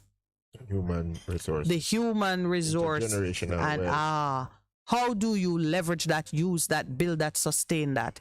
You're going to notice people who don't have money, you may have 3, 4, 5 different fathers accounting for the children in a family. There is no safe structure, no net that they can fall into or rely on. Or you might have a lack of support. There is a child of great ability in a family, but the family is poor, don't have the money and you don't have anybody who will say, come on, man, I will cover school fee. I will do books. I will do uniforms. I give them a holiday job. Family resources are a big part of how you generate, protect, sustain, and manage wealth. There's a paper I read recently. I have a copy of it where they did some research in the States across ethnic groups. And what they discovered that family was so important in terms, it was economic justice, they call it. Yes. In terms of ensuring that the children were better off because they were in a committed relationship in marriage. Yes. I sent it to you. I found it interesting. Yeah. Well, listen, I am the product of that.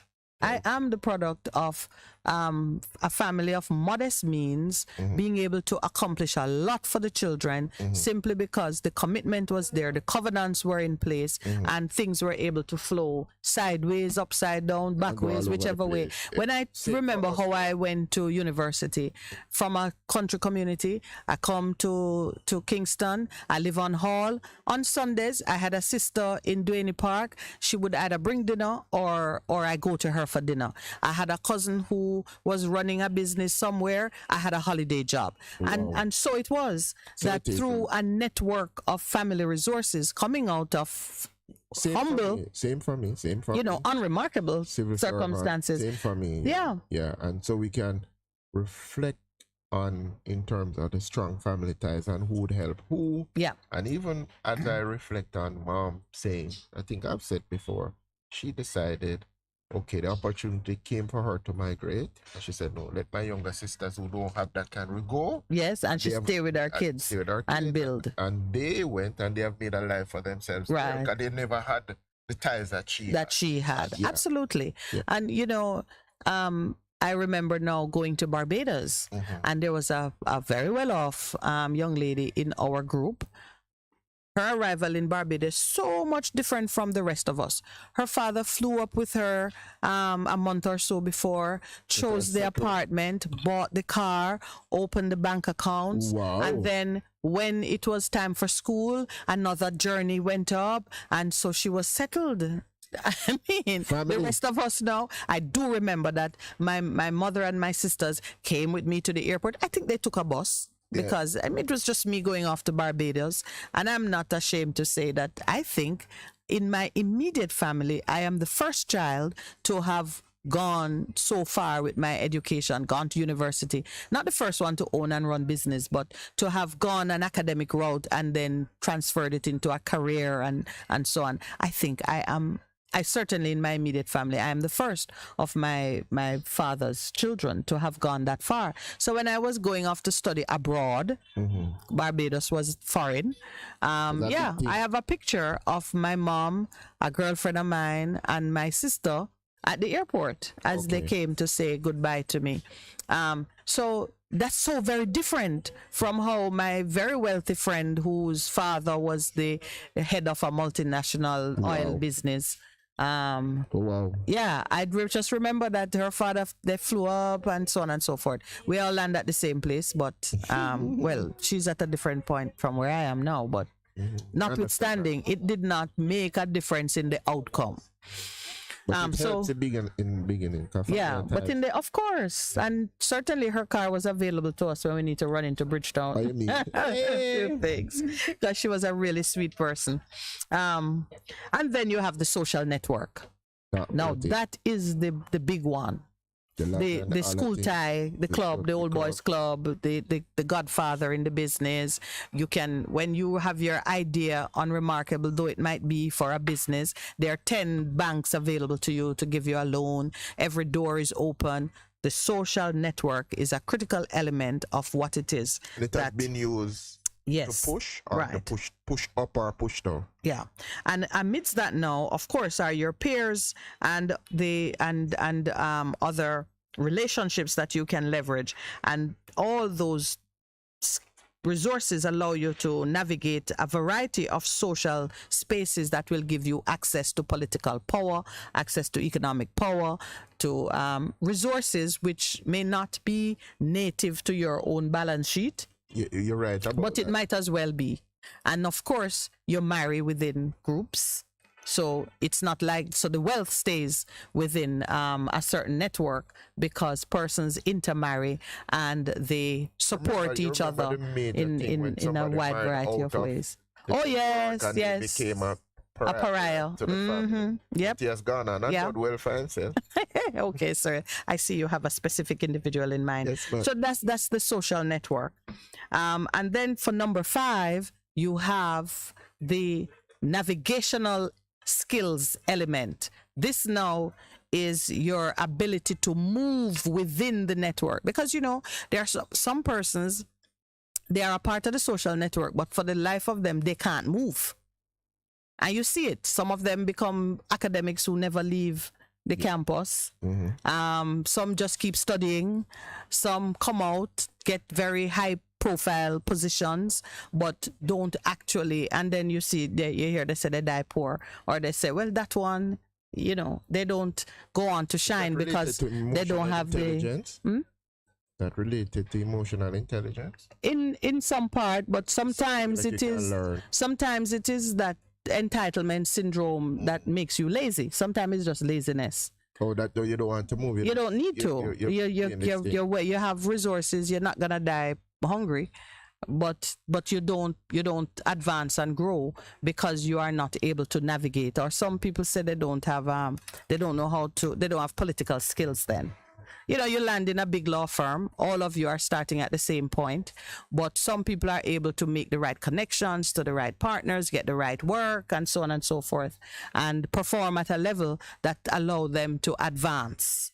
What if you intend others equally able in terms of skill, meaning technical skill, are just not able to navigate and to move in the same way? They can't play office politics, some will say, and you get the gist of it. So the skill and ability to navigate social, business, and other environments is one of the elements. Do you know what sometimes you hear they call people, they climb the social ladder? A socialite. They know how to get invited to all the right parties, and so there are some skills in that area that are a part of the culture that surrounds wealth. You can pick up and make a call. And then can make a call? Yes, absolutely. It's a call on you. Yeah, your contacts list is a resource in itself, is an asset. People could sell it like they do with scamming. Then the last point is where we were talking about Christ and his ability to offer skillful resistance. Now, when I look at resistance, I have to look at it from the two sides. First, it is resisting change, meaning there is a skill and there are some things you do to maintain the status quo. You come up with things like fit and proper. Before anybody can enter a room, they have to be fit and proper. And there is a committee that knows exactly what that means. And it is, yes. Yeah, you come up with, yeah, and you come up with agencies that you institutionalize in government to be amongst the gatekeepers. So regulatory agencies, for all the good they can do, began that way. Oh, we need to find out how to keep these kind of people out of this kind of neighborhood. So even some neighborhood associations, that's what they do. Yeah, that's true. They start off. It's a big thing in America. Yes, they start off safeguarding. With the covenants? With the same covenants. And then you have things like social clubs, private clubs. We're at a private club where there was a time when neither black people nor women could be here. Serious? Yes. So you have broken down the I have broken every barrier where that is black and you woman. Me black and I'm breasted. Some men are breasted, but I digress. So they create all these. This time I'm not me. They create all these different institutions, so it look official. It don't look petty anymore. When you're sitting on your veranda and you're sipping lemonade or whatever rum lace drink, the iced tea. When you're sitting on your veranda and you're talking about, I saw Mr. Lawrence looking at that property across the road, looks like he wants to buy it. And somebody says, is he married? And he says, yes. And they said, but where's his wife from? They said, Mr. Lawrence is okay, but the wife, we're not so sure. So like a and before you know it, I just made that up. That sounds like experience speaking, Mr. Producer. I just made that up. But the point is, those decisions used to be made in the living rooms and on the verandas. They're still being made, actually. And then they say, you know what? Let's create a department of so and so. And that's where the decision gets made. And you know what is even worse in today's day? They then appoint people like Mr. Lawrence The same Mr. Lawrence, who they never want by the land. They appoint him to chair the board. To be the gate. And give him a mandate. And give him a mandate that they don't want. So he might be feel side. Poor Mr. Absolutely. That he's been paid. Absolutely. That is the fraud that has been worked on us. But we're wise to it. And I'm saying now that there are these methods that are put in place to be a part of the gatekeepers to maintain the status quo. And that is why 60 years later, we are still, some of us have our nose pressed at the glass at the window looking in and can't figure out how to get in. Looking, but you can't come in. You cannot get in. All right. You know that so song, right? I do know that song. You can sing it again later. No, man. So in that area of resistance, you look at the experiences that exist in securing your rights, meaning either get them because you're trying to break in and you know that your constitution say you have an equal right to something, but for the life of me, you can't figure out how to get at it. So there are some protocols and some strategies that you can employ either to keep it within your group or to break into the group, take it out, pull out like open source. Remove the barriers so it becomes a meritocracy. We talked about how Christ managed that for the adulterous woman. He didn't focus on the sinner. He focused on the judge. He said, Judge, if you are pure enough to execute, then go ahead and throw a stone. Yeah, because that was something I wanted to comment on in terms of the meritocracy. Okay. Case in point, JUTC, Mr. Abrams. That was it was a major thing. The headline, they said, when they found out what was capabilities to run such a multi-billion-dollar state enterprise. They said, so for the children, you don't have to go to school. You just say it, you get a word. That was the commentary that was said in that article when it came out. But you see, they were mistaken about what the institution is. They thought it was a multi-billion-dollar business. It's really a loss leader. You don't need no skill for run things into the ground. What skill do you need to lose? How many? They're set to lose, like, let us say 5 billion this year. What skill you need to lose 5 billion a year? Tell me the skill you need to lose money. In fact, the word skill shouldn't arise at all. You'd be avoiding any kind of skill. In order to lose money, you need to be free from skills. No, so it's kind of hard though. But that's what we need to become. A nation more like that. You know what is unfortunate? You can cuss America, but them, I think. Listen, man, even if it slipped through the door and it lasts for 2 days, the minute somebody sniff that out, it's over. Yeah. Them say, no, man. And you know what, too? Even the person benefiting from it would resign. Yeah. God, them say, no. I get a job like that. My bag is packed and at the door. You know, like when you're gonna have baby, and they say, pack your bag, have it. If I get a job like that, my bag is always packed because I would say just a matter of time before they find out, and I need to go. Instead, man is there through 2 different. Yeah, but it don't really mean anything at all, and so one of the things that we need to be looking at is you're talking about chain resistance to change, because I'm saying whether we like it or not, in Jamaica a lot of times it's who you know that get but listen to me, man. Not that we're talking about right here, so now. Yeah, it is. That's the social network. Yeah, the family ties. Yeah. I was fortunate enough, with all the works, the jobs I've had. Never know nobody. Worse. I never knew anybody. I just saw something and applied. And went for it, yeah. And they said, okay. And the next one. And the next one. And the next one, the Lord knew me, so that's why I'm in this one. Okay. The Lord called you by name. He called me, I said, okay. Right, son. The time to come forward. So we are placing some attention now on the experiences that come out of, let's say, the body politic. I love that phrase. In securing rights, benefits, freedoms, whether you are protecting and maintaining the status quo or you are seeking to break into it, because you have to first you have to know what it is before you can break into it.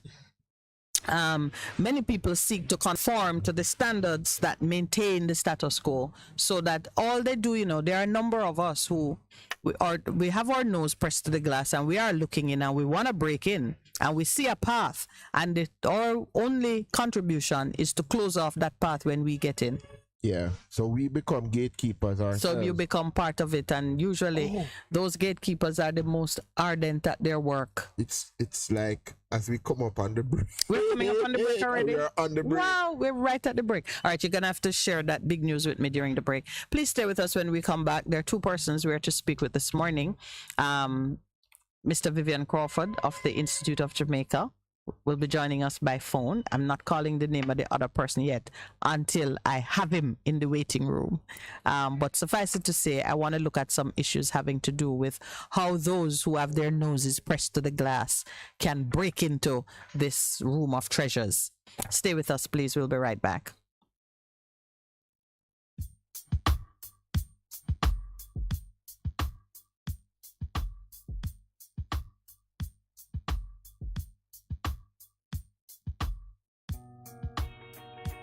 With the BBC News.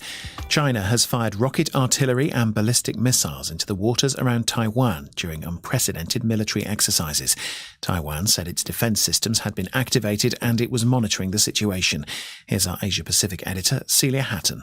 Beijing launched the drills in response to a visit by Nancy Pelosi, the most senior U.S. official to go to the self-ruled island in decades, accusing her of fueling support for those in Taiwan who want full independence. In turn, Taiwan's Ministry of Defense has accused China of trying to isolate it by setting up a de facto blockade. The exercises are forcing cargo ships to divert from some of the world's busiest waterways and have affected flights to and from the island. China's state-run media has stated that such exercises could become regular occurrences, with high-profile military analysts stating that Beijing is practicing drills for its eventual reunification with Taiwan. The Bank of England has raised Britain's main interest rate by 0.5 percentage point to 1.75%. The rise is the biggest in almost 30 years and follows steep price increases. The bank said inflation, driven by the cost of food and energy, could reach 13% later in the year. Our economics editor, Faisal Islam, says the bank's economic forecasts are pretty gloomy. They are now predicting a recession for the United Kingdom very clearly, starting in the final quarter of this year and lasting for 5 quarters. So that's a year and 3 months. I don't recall them preemptively predicting a recession in this manner, and that is the longest in terms of duration recession we will have seen, if that comes to pass, since the great financial crisis of 2008-2009. Several Iraqi provinces have given state employees a day off because of the intense heat. Some cities are currently topping the hottest places in the world. The BBC's Feras Kilani is in Baghdad. The biggest problem in the midst of all this is the power outage. Lots of people here in Baghdad cannot afford buying strong or powerful generators to operate the air conditioners. So can you imagine how they live in such situation? This wave will stay for another few days now, and in some parts of the country it's more than 50 now. I'm talking it's 49 here in Baghdad. It's 2:00 p.m. and it's really difficult situation. The Taliban say they had no information about the al-Qaeda leader Ayman al-Zawahiri entering or living in Afghanistan. An official statement said the Afghan government had instructed the intelligence agencies to hold a comprehensive and serious investigation into the US assertion that al-Zawahiri was killed in a drone strike in Kabul. The Taliban leaders warned that if such attacks were repeated and if the territory of Afghanistan was violated again, the US would have to bear the responsibility for any consequences. World news from the BBC. An umbrella organisation representing Afghan journalists has expressed concern over working conditions in the country. It says more than 200 outlets have been forced to stop their operations in the past year. Lipika Pelham reports. The head of the Free Association of Afghan Journalists, Hujatullah Mujaddidi, said in the past year 7,000 journalists and media workers lost their jobs. Journalists frequently voiced criticism that the Taliban forces prevent them from covering security incidents in Kabul. The Federation says before the Taliban takeover a year ago, nearly 3,000 Afghan women were employed by various media organizations. Over 2,000 of them are now jobless. It said the situation had not improved despite representations to the Taliban authorities. The governor of the Donetsk region in eastern Ukraine says 8 people were killed and 4 others wounded when Russian shells hit the town of Toretsk. Meanwhile, the Russian-backed authorities in the occupied area of the region say 5 civilians have been killed by Ukrainian shelling of Donetsk city. They say the attack was designed to hit leaders attending the funeral of a Russian colonel, Olga Chkachura, who'd helped set up the separatist militia there. President Zelensky said he'd like direct talks with the Chinese leader Xi Jinping as part of efforts to end the war with Russia. He said China could use its power to influence Russia politically and economically. Poland's foreign ministry has summoned the Belarusian charge d'affaires to demand the release of political prisoners, including a jailed Belarusian journalist who works for Polish state television. On Wednesday, a court in Belarus sentenced the journalist Irina Slawnikova to 5 years in jail after finding her guilty of public order violations and leading an extremist group. Poland's Prime Minister Mateusz Morawiecki called the sentence an absolute scandal. The Minsk regime has been cracking down on independent and critical media. BBC News. The station that rules the nation from state to state, country to country. Bess FM. We play the hits just for you. People, are you listening? If you choose to remain at home after an evacuation order has been issued, you do so at your own risk. Get down! Get down! Heed the warning! The Morning Connection is not your usual talk show. We aim to stimulate discussion and chart new paths to self-empowerment. So please join us, Minett and Percy, on The Morning Connection, Mondays to Thursdays, 6 a.m. to 10 a.m. on Bess100 FM. Are you stressed? Are you faced with trauma? Well, this is the program for you. Join Royton McLaren for youth resilience and empowerment every Monday from 7:30 to 8 p.m. on Best 100.5 FM. Bess100 FM is the authentic voice of Jamaica, promoting your prosperity with better vibes and better music. Let us promote your goods and services for you. Advertise with us. For more information, call our office at 876-276-8935. That's 276-8935. It's good, it's better, but nothing beats.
Good morning and welcome back to the Morning Connection. I should say something about the beautiful Ligani Club because each time I'm here and it has given so generously to us this morning from the mango tree that I need to give some thank yous because the greenery here continues to impress and we are pleased to be in the outdoors. Fresh air, brilliant sunshine, and a little bit of the black, green, and gold to remind us that the season that we're in. All right, so Pastor, I have laid out my 6 elements, And I am pleased to say that the first person with whom we'll speak on some of these matters is none other than Mr. Granville Valentine. You know him. He should have been here with us. Was it last week or the week before? And all were excited to hear him speak on matters pertaining to unionism and the plight of labor, the condition of labor. He is the General Secretary of the National Workers Union. The National Workers Union is the foundation of the PNP, isn't it? It is, and it's interesting that PJ Patterson commented in an interview, an article on Sunday, was saying that for the PNP to revitalize itself, it has to go back to its union roots in terms of doing broad-based support. That was PJ Patterson speaking about the PNP. Yeah. Yes, because your connection to the working class and to those who provide the labor that keep the engines going, that connection is invaluable. And yesterday I was sharing from the work of some social scientists who have concluded that when you are seeking to bring about change, one of the groups most effective in leaving a democratic process in place after the change has been secured, unions, trade unions. But some people have argued that it's good or bad. There are goods and in terms of union involvement, because yeah, that's not a time for discussion in terms of the involvement of unions, because when you do unions, which is workers, then people say it some of the time inhibits growth, real growth that needs to take place. I did a case study recently with Delta. And Delta Airline? That when they needed the turnaround, it was because their wage structure was so much skewed towards union that they couldn't really do anything. And they had to go into bankruptcy. Hello, good morning. Good morning, Mr. Valentine. Hello. Morning, boss. How are you? Hello, good morning. Good morning, sir. How are you? You're not hearing me? Hello. Good morning. I'm hearing you loud and clear. Are you able to hear me? Are you hearing me, Granville? Morning. Good morning. Not hearing me? Hello? All right. Okay, hold on a second for me, please. All right, so I think we have to do it the old-fashioned way. Good morning, Granville. How are you? Good morning, Granville. Hello. Good morning. Good morning, Granville. Are you hearing me? Yes, I'm hearing you. Oh, okay. All right. I have to be doing this the old-fashioned way. I was hearing you loud and clear, but it didn't appear that you were hearing me. Yes, something went wrong with my end of the system. Yeah, but can I tell you, we are such determined people. We missed speaking to you 2 or so weeks ago when you were running the gauntlet for the sanitation workers. You know, as you understand, it is another day in the struggle where you don't even sure what the work or what will be needed. And each day as you go by, one has to be just prepared for anything. Yeah. Because that's the role that we play as advocates and voice of the people. Defenders of the ordinary man. Well, can I tell you? Everybody that is. Yes. Well, everyone, all our listeners were all sympathetic and correctly guessed that you were called into urgent duty. Yes. So you were forgiven. And now I have... I'm happy that. Yeah. And I thank you that on fairly short notice you have made yourself available this morning. I know you're on the road, so I don't want to distract you too much. Are you driving yourself or you are being assisted? No, I'm fine because I'm using the speaker, the phone from the van. Oh, all right. Okay. So the distraction is minimal, so to speak. So this morning, we are focusing some attention on just examining the cultural practices, protocols, values that surround and insulate wealth from being distributed equally, equitably, or just any kind of redistribution so that more Jamaicans can participate in the fat of the land. I use a phrase that Pastor Percival liked, the fat of the land. The fat of the Understood. That's what we're looking at. And you are in a very important segment of the market, because I describe it as the people who have their noses pressed against the glass, wanting to get in. And that is so true. Now, part of my concern, and has been my concern, is the fact that there is no will in our society, or very little will, to genuinely wants to share that wealth, all the opportunities. Yes. So, because of that, then the system doesn't automatically put in place opportunities for most of us. I mean, I will say this, a lot of us who came from humble beginning, we have to break glass ceiling to even get an opportunity to education, right? So the greater will has to be on our side. I associate myself with those on the outside. And I pretty much just the same, as a boy who come from country who care what and my it is for us to truly recognize where we're coming from and to see how we can pull up more people from where we're coming from.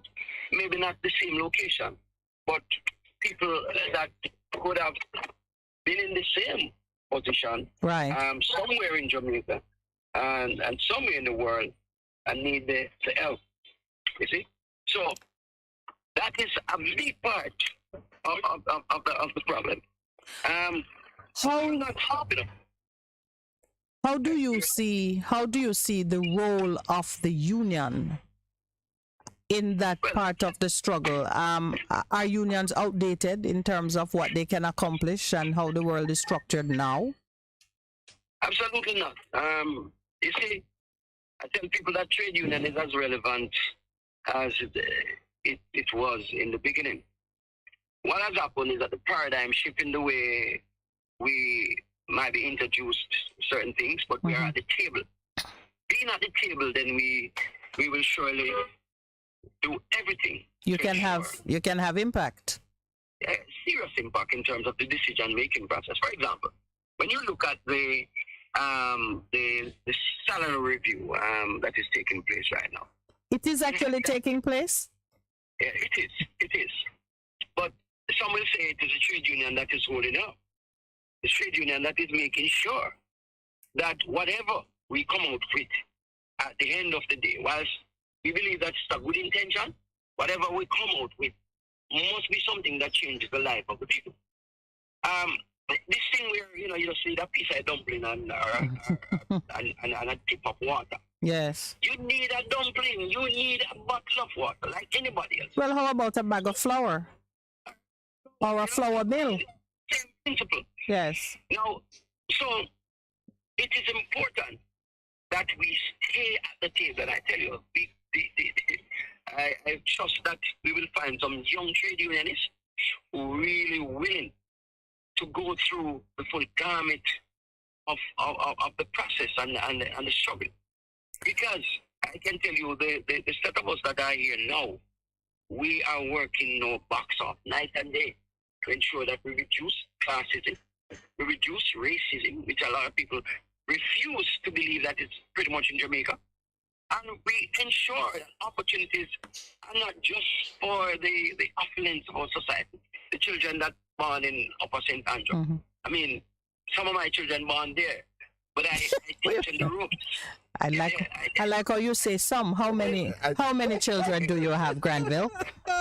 Only 5 children. Oh, that is a very decent contribution. 5 you said, sir? Yes, 5. That is from Immaculate Tree, and so and they are about 3 to 5 years apart. Wow. Right, good planning. Wow. I don't know if it is planning, but I mean, of course, it could be much different, but it is good planning, Good planning. How can I use my children as an example to make sure that they want to understand where we're coming from, where we're at, how we get there, and how they should treat with people generally. Because it is this turning up the nose of people because they come from below off crossroads and because they're a country. You know? And I keep saying to people, you're turning your nose on the majority of the successful people in Jamaica. The majority, the vast majority, some of us either way. So let me ask you this. As someone who is at the negotiating table, what are the kind of strategies or what are the kinds of benefits that you would seek to secure for workers so that they have a chance at building the kind of family situation that you built for yourself, or that they can enjoy the kind of social network that would give them access to what it is we need to achieve this redistribution of wealth? What are the kinds of things you are looking for? And of course, I want to know, are you getting those benefits? And we are getting them in many places, but as you are pretty much aware, yes, a lot of the workers today are not as receptive to trade unionism as the workers in the past. But we're working on that, and we're educating our working class, etc. But look at it this way. One of the first things that we look at is equal opportunity within the workplace. And of course, respect. Respect must be dual, and everybody must get the same respect. But some of the benefits that we look at is that you, as a manager or as a senior worker, in whatever regard, should not get a better or different health card, female card. You should share the same canteen. So you socialize. I can walk in the canteen and you walk in the canteen. We all eat from the same canteen. You should share the same bathroom. So the space, so people feel belong. You should get the same opportunity to voice your opinion and also participate in change. Yes. You know, some of the things that we look at. Those are, those to me, those are more important things than an additional $1 on your salary. Yes. But it speaks to respect and self-esteem. Yeah, man, because you can build self-esteem by doing that. But people said, well, today I'm sitting with Tom Stroke, sorry. Right. I'm sitting with Tom Stroke, you know? Yes. Sitting around the same table. So you're building the self-esteem. You also, the person should get the same opportunity to promotion. Yes, right. I heard you say equal opportunity. Yes. So yeah, Pastor was saying meritocracy. Yes, most definitely. So, these are some of the things that we look at. Their opinion counts, So when you are asking questions or you're making changes or you're looking for ideas, you go to every one of these people. Consultation in the workplace. Yes. Let me down to the janitors. Right. Down to the janitors. Granville, let me ask you a question. Yes. Do you think the real change that needs to happen has to happen in terms of people's mindset and perspective? Because if you change people's mind, then everything else will follow. What do you think? Is that your greatest challenge you're facing now? Yeah, you have to take the people out of the mental slavery. First thing, you have to allow them to believe. Yeah, you have to get them to a place where they start believing. And look, if you don't believe in it, you're not going nowhere, my friend. So you have to get them to a place where they start believing, and where they start dreaming big, and dream and work towards those dreams. So many times when I talk to people and trying to be a little motivated, yes, I tell them of my experience. I tell them when my mother, I'm never afraid of saying these things. When my mother works with Parish Council, and because the paymaster, so to speak, will go to Spanish Town and he drives through Bagwalk instead to get the pay in Spanish Town. Him drive all the way back to Kingston and come Stony Hill, and him take 4 days. What? Yeah, him take 4 days because I have about 5 baby mother along the way. These things teach me a lot. So when I leave Kingston, because I used to come to school in Kingston, and go up on the weekend. My mother should have gotten paid on the Thursday. No, she don't get paid Thursday, and she don't get paid over the weekend. So Monday morning, we go. To go back to school. I have to go back to school because me have to reach school. So, me hold a truck back. So, me hold the truck back. And Stone Hill, yeah? Yeah. Golden Swing up Stone Hill. Yes. And when you come in over that time, you didn't have no deportee and no new vehicle. So everything smoke. If on a truck back, it's like 0.5 per mile out they can travel it. No. And you have all of that smoke coming down. Now, from them days, I love something good. So, when I reach town, I make sure I come out from a mall plaza there. Fix up myself and walk, come on, because if you ever dare go around and come up on that truck back as a schoolboy who play football, who play cricket, and who do track and field, come off around this up. When schoolboy done mouth, yeah. Well, that also builds self-esteem. Yes, It either break you or make you. It break you or make you. Which school did you go to? Camperdown, and then I passed through KC. KC, Fortis. I go to Camperdown. Yeah? Yes. And, I tell you, it is not an easy road. But one has to know where you want, what you want out of life, where you want to go and where you're going. Right? So, it is important for us to understand that we also have to do something for ourselves. Absolutely. And from what you're saying, the greater, and it makes sense, the greater impetus, the push has to come from those wanting to break in. So I like all that you're doing with regards to getting those benefits and rewards out of the work environment that can build self-esteem and promote growth. But I need to ask you now, from the side of just dealing with your union members, what is it that they are pressing for the most? I mean, are they focused on some of those things? Do they have the vision? Do they share what you see? I think a lot of these workers do share some of these visions. It's whether or not they believe that it will happen. Because a lot of them believe that, them not help me. Not in their lifetime. Them not really respect me.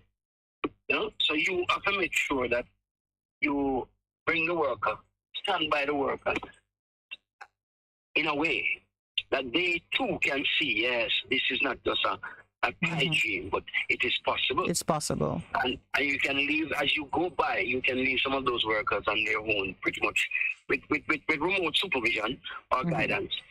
But you can move on to another set of work. And break in a new set. Yeah, there are a lot of callers. We get a lot of callers who say it can't be done. This generation is lost. People are not absolutely not. People are not interested. They are giving you the full complaint. Yes. People not interested in change. They just sit down and take it. What's the mood as you read it and as you are closer to I tell you, when workers realize that they have representation and they start trusting the representation, the mood is a complete different one. Militant? Not necessarily just militant, but they start believing that the change will come and the change can come. So it's hopeful. They start hopeful, and they start working towards that change. They start participating. So when you look, they are motivated, and you see a different person, right? So workers being organized are a good parent, because when you're not in a unionized environment, you must have a good parent coming from a home with that person can family life is a bond, it is family life, and these people don't have to be university students to be good parents. Yeah? Many of us parents never go to university. Some of them might be never go to school. Yeah? But they teach us values. Right. Yeah? The family ties are strong. And that value that instilled. Today, we still carry it on and we pass it on. So my take is that the working class, both trade union and those who are the positive people in society, need to pass on some of the knowledge, pass on some of the assurance, be concerned about our society, be concerned about our people, and be concerned about the future. So when we go up and you find a man who come and he would read to all of us, a group of guys, a group of children, a group of youngsters. Yes. And he would explain something. Nobody don't visit nobody again. But of course, you are doing your part on the motivational speaking circuit, and I thank you for that. We have like 2 minutes to go. I can't believe it's been about half an hour since we've been talking. I hope we've been good company for you. Thank you very much. Anytime. Well, I want you sitting at table with me, so we have to plan that better when you're not under such when the urgent demand for your time is less. As we're going, I just want you to say for me, have you seen an uptick in the hopefulness, the readiness for change? Are the unions seeing a little more interest from the worker side in fighting for and securing the benefits that they desire? The truth is that, as I said, the unionized groups, we are seeing some of that. Okay. But my concern is the 80% that are not unionized. Right. Not much of that group. And that is where you find a lot of workers find themselves in different positions with different goals, thinking different. So a man said, boy, I mean, no about no increase. And this is where our employers needs to come in and play a role where they are going to set the bar. And they are going to ensure that in the workplace, those workers are feeling that confidence that they too can make it. And there's an opportunity for them. Because we are not everywhere. And whilst we will engage in the public space, and among the workers that we represent, they are the majority who don't believe that who don't currently enjoy representation. All right, when we invite you back, we want to look at some of the strategies to get a more broad-based involvement from the worker side. So some of what you're doing can be, the impact of it can extend to a larger number of persons. We're saying goodbye to you now. I just want Pastor Percival to say his last word. I was just saying, what you have said is very instructive to us in terms of there's hope out there. And you spoke to the violence in terms of family, in terms of helping to raise the overall hope index, I call it, in Jamaica, so we can do better.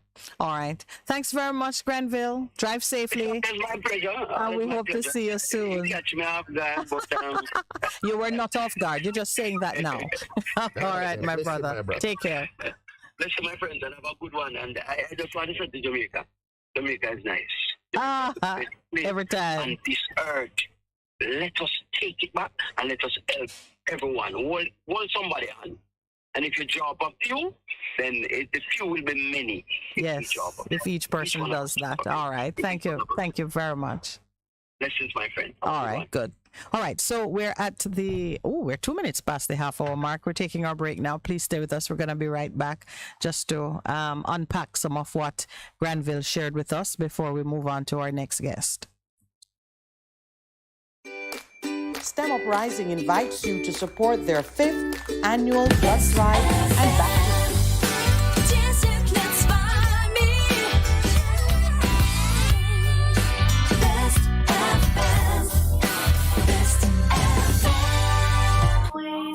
What should a taxi service do for you?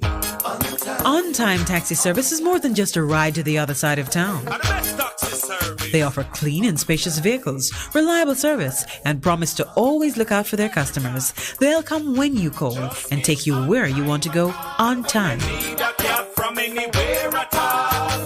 You can call us at 926-3866. We are something special on the road. For a better choice in all your electrical supplies, A, authorized 3M dealer and better brand names. B, better service including free island-wide delivery. ABC, all major credit and debit cards accepted. It's ABC Electrical Sales, shop number 8, Hagley Park Plaza, Kingston 10. Open Monday to Friday, 8 a.m. to 5 p.m., Saturday, 8 a.m. to 4 p.m. We make your electrical jobs as easy as ABC. Call 754-3825-8 or fax 754-3659. ABC Electrical Sales, for a better choice. JPS spin and win. Get ready to spin and win of niceness. Yes, when you go prepared with JPS, weekends for 2 shopping spree and more. Switch or sign up for prepaid for winnings galore. Go prepaid with JPS and top up with 120 kilowatt hours or more for a chance to win in the spin and win draw every month. Or you could be the grand prize winner of $2 million. Go prepaid and done. Visit jpsco.com for more info. Authorized under Section 58(3) of the Betting, Gaming and Lotteries Act. Oh my Lord, nice to see you. I say you come over and you bring 5 brothers from my daughter. I to pick from. My daughter says she don't like none of the above. You bring power, you bring rage, you bring cool, you bring hot and high Ray. First thing she say, Ray, high Ray, he high. I don't like nobody in my family, my Lord. I don't like power. Power look like a politician, and I don't like cool. I see cool looking and hot, like 2 of them got something going on. Put them on the other side of the room. My Lord, I will wait. I want the best for my daughter. I wait on the best, because best is always best to me. Bess100 FM is the authentic voice of Jamaica, promoting your prosperity with better vibes and better music. Let us promote your goods and services for you. Advertise with us. For more information, call our office at 876-276-8935. That's 276-8935.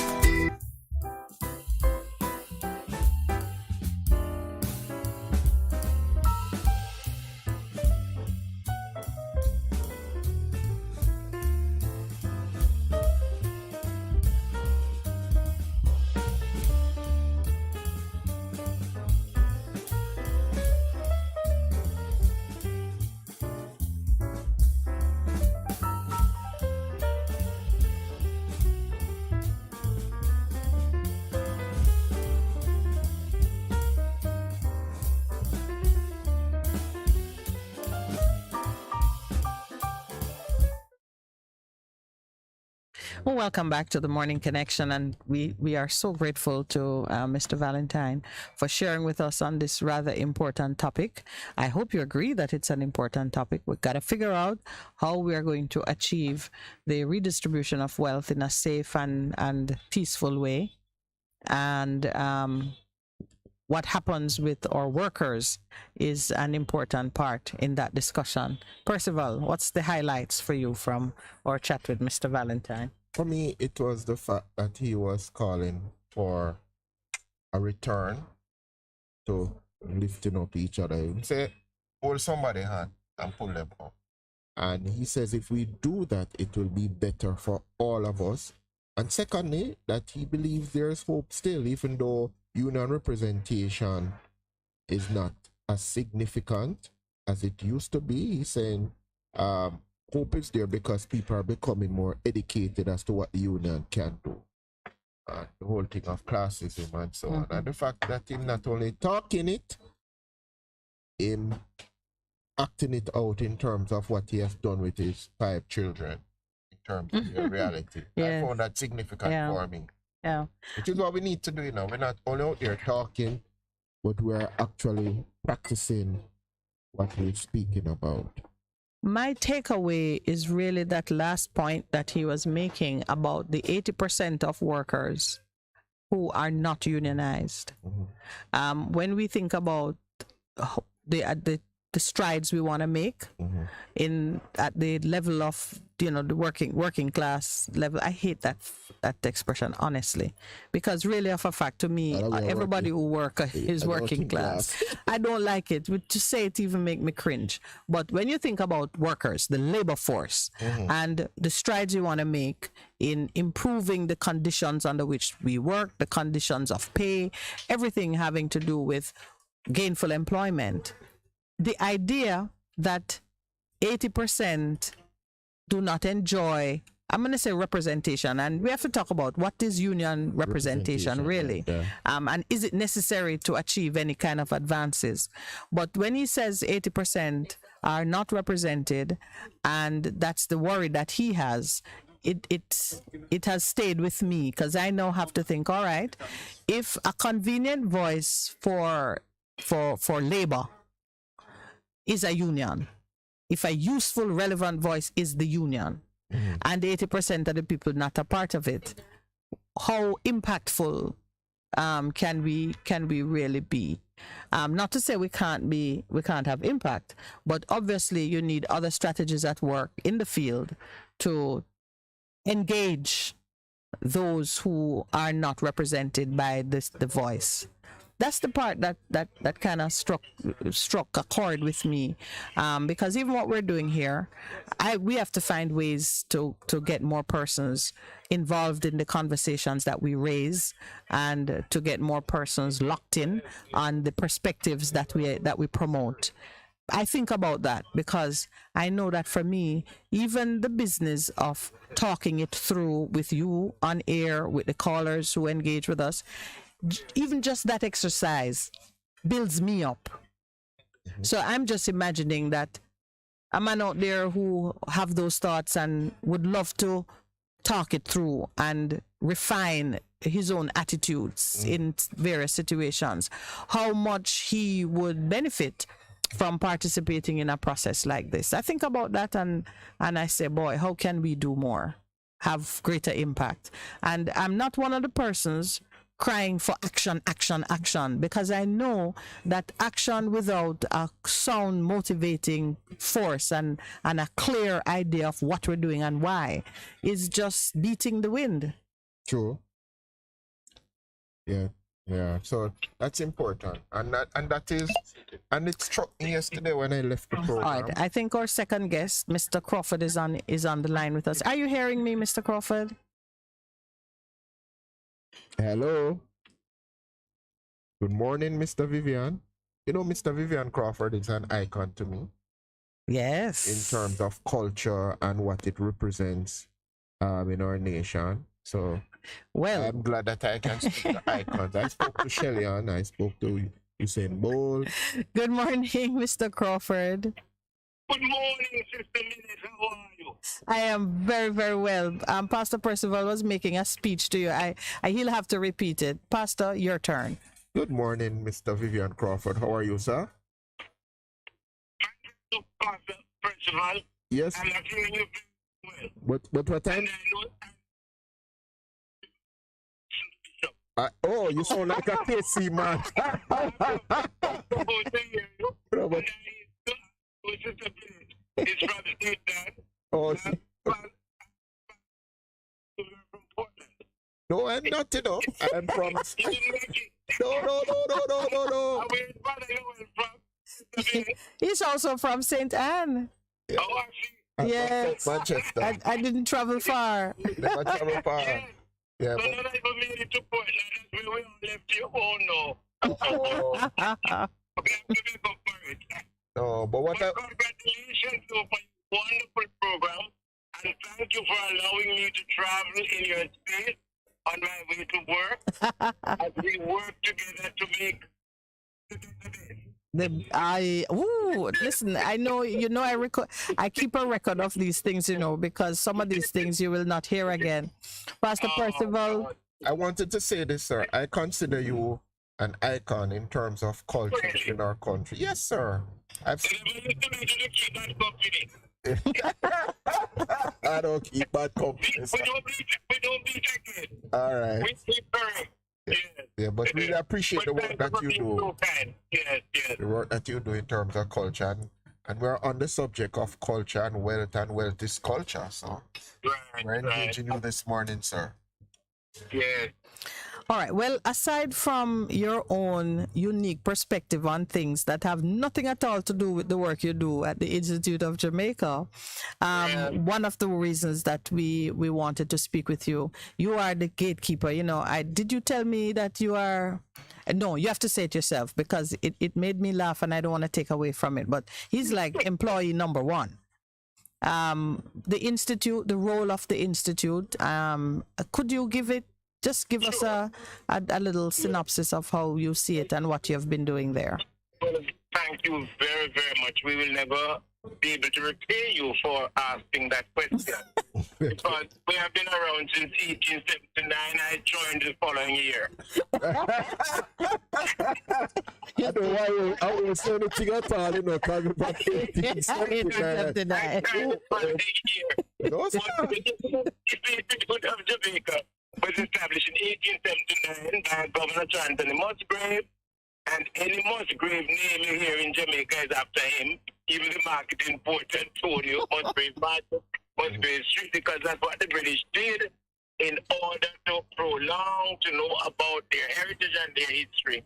You know about theirs and not ours. Mm-hmm. And my own Mackenzie and her husband Herman could have taught us in sociology this thing of acculturation, where the conquered impose their values and attitudes on you. So here we are. It was established in 1879 by the governor for the encouragement of literature, science, and art. Thank God is Jamaica science, Jamaican literature, and Jamaican art. And that's what we are about. And next door to it, let me hasten to say what is now the National Library, which is the repository of all the intangible heritage of Jamaica. That's the space where Mary C. Cole was born in 1805. And the largest statue of a black woman in England 2019 was unveiled in her honor. Hey, Jamaica. I hear you. We hear you. Colonization in reverse, one statue at a time. But Mr. Crawford, acculturation is not a new concept. It has happened all the time. So, yeah. Children of Babylon. Children of Babylon, yeah.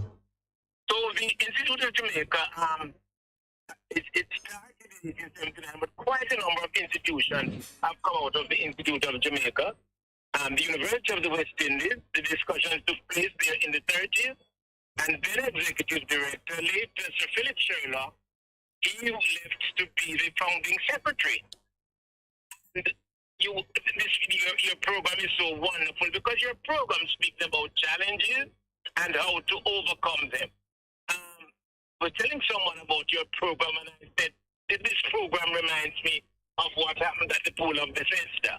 Okay. That it was not a Jamaican who was waiting there. A Jamaican wouldn't have waited for 30 odd years. No, sir. What do you mean? We'd have created... Don't wait for the water to be troubled. We have to trouble the water. Absolutely. True. Agree with you 100%. We'd have formed a human chain and move one another thereby fair means or foul. Absolutely. He said he should be University of the West Indies, and he took a role. In fact, he told us in my student days at Mona that in the 40s, he was in England having university discussion, and the helper that he left with his dear wife was no help because she was listening on the radio about the bombings in London, and she cried every night. And one night the helper knocked on her door and said, "Sis, nobody cry, nobody bad. If anything happens to you, they'll send home the body."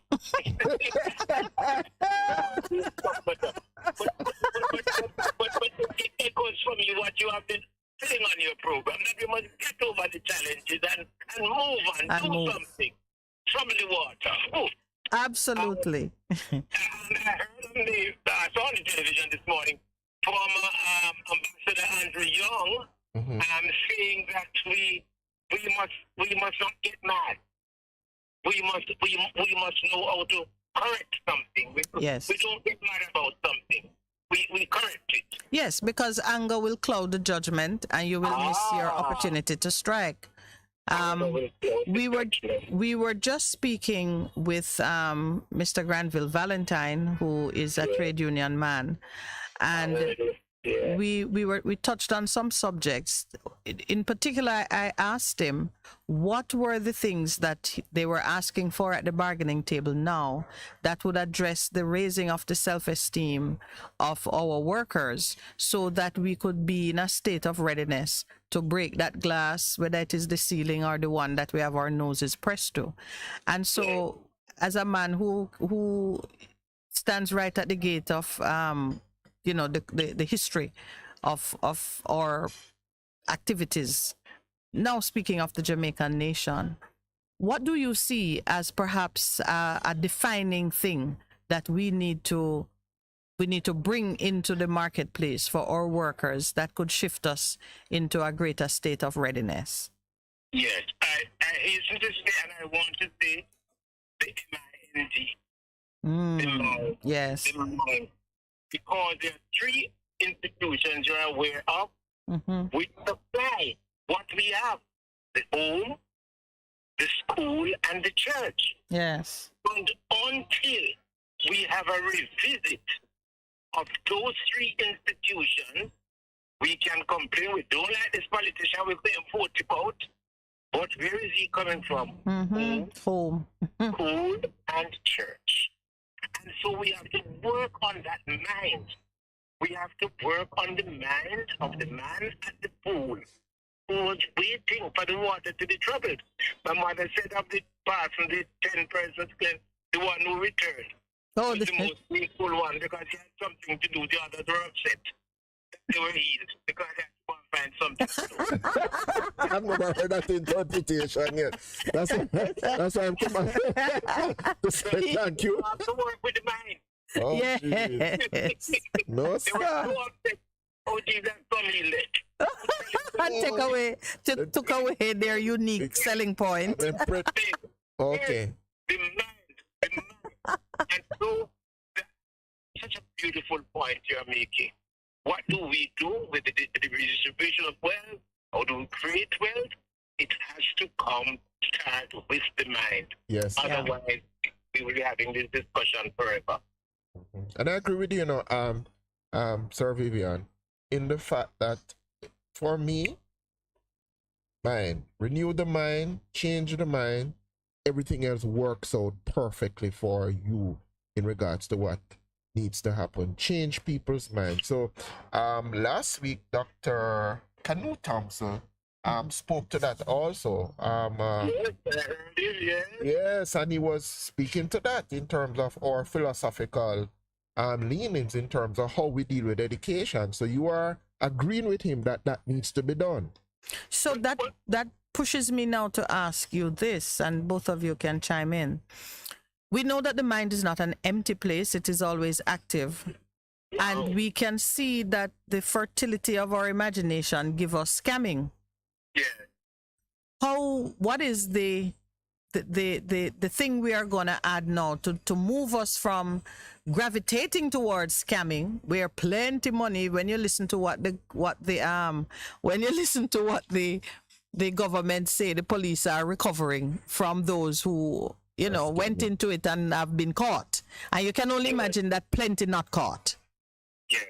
When you look at the wealth, that means somebody is out there imagineering and getting into some high value wealth generating schemes. How are we going to turn the mind from that activity then? What is it that we should be focusing on? You learned how to promote more primary school. All elements, well, in my time it was elementary. I'm a teenager.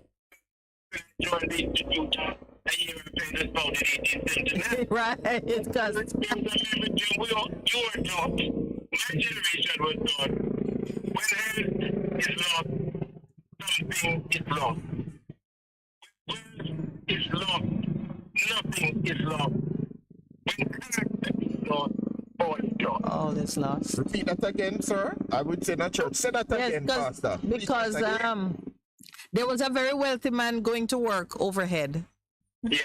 And around this time in the morning, we have to wait until the helicopter lands before. So you'll have to say it again. Say it again. Oh, yes. I don't even teach them again. Well, health, but my mother told me this before I went to elementary school, and I started school at 7. When wealth is lost, nothing is lost. Uh-huh. When health is lost, something is lost. When character is lost, all is lost. All is lost. Okay. So it's wealth, health, and character. And a little story follows that. 3 men were brought before the court to be sentenced for stealing. Okay? Yes. And the first one, he had stolen a tin of sardines. There were 4 sardines in the tin. Mm-hmm. And he got 4 years sentence. Yeah, 1 for each sardine. The other one had stolen 3 of them. 24 eggs and 3.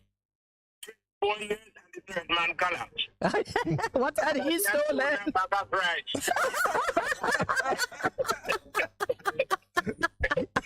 We cannot, it might sound frivolous, but we cannot speak enough about character. Yes. Character, because Pastor will tell me, David could have heard Saul. Many times. Put that piece of jacket deal. Right. This here, I have it, I'm not hurting. So it's the mind, because the scamming and the stealing, there was a generation when, as I tell people, when I came to Kingston in 59, there were no burglar bars. Touch window. Didn't need them. 1 year after the emancipation of slavery, 1838, in 1839, Governor Metcalf was writing to England. They have a street named after him by KP. Yes. He wrote to see 1 year after emancipation. It's unbelievable. It's unbelievable. The people are so quiet. Oh, and there's no police. I know, You know, Sister Minett came on 1867 after Martin Uprising. So, that is probably the deepest, the most significant thing, aside from the joke about the bag of rice, that you have said. Because guess what? There would have been an expectation that these newly emancipated subhumans are just going to kill one another and then come into the big house and violate the white women. Yes. And if a year later, he could be saying, quiet, they're quiet. Why is it that 60 years later on Emancipation Day, we killed 3 people? And we were not being provoked by the vision of the white people still living high off the hog and on our unpaid labor.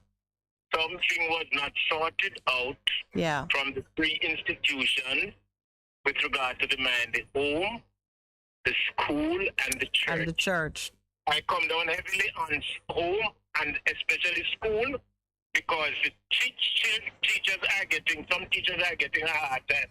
I called a teacher once and I said, how's everything? She said, she's tired. I said, tired at school just that? She said she has to run down the children and to catch them to teach them. You know something, I'm not allowing you. No more jokes. Well, I'm serious because everybody knows that I'm a very shy, quiet and soft folk person. I don't give jokes. But okay. I have to maintain my dignity.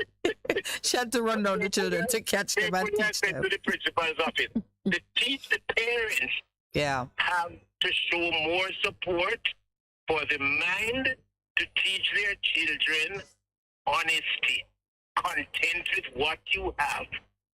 Create your own. So now, you know, that is the other half of the conversation, to unlock that creative source within us, because we do have the capacity to create our own. We're creating many things. Unfortunately, some of us at an early age were led to believe that what we create isn't of value. Do you know, I do remember you were saying something to me about the art. The artwork of black children in school. What happened to it? No wonder you're a lawyer. Well, you have done medicine too. You know, and then perhaps I would have done better at it. No. You're doing so well. The thing is, and I'm so glad. Oh, we are indebted to you for mentioning that word art. Yes. Let me just prefix it by saying, at the National Gallery in Jamaica was established only in 1975.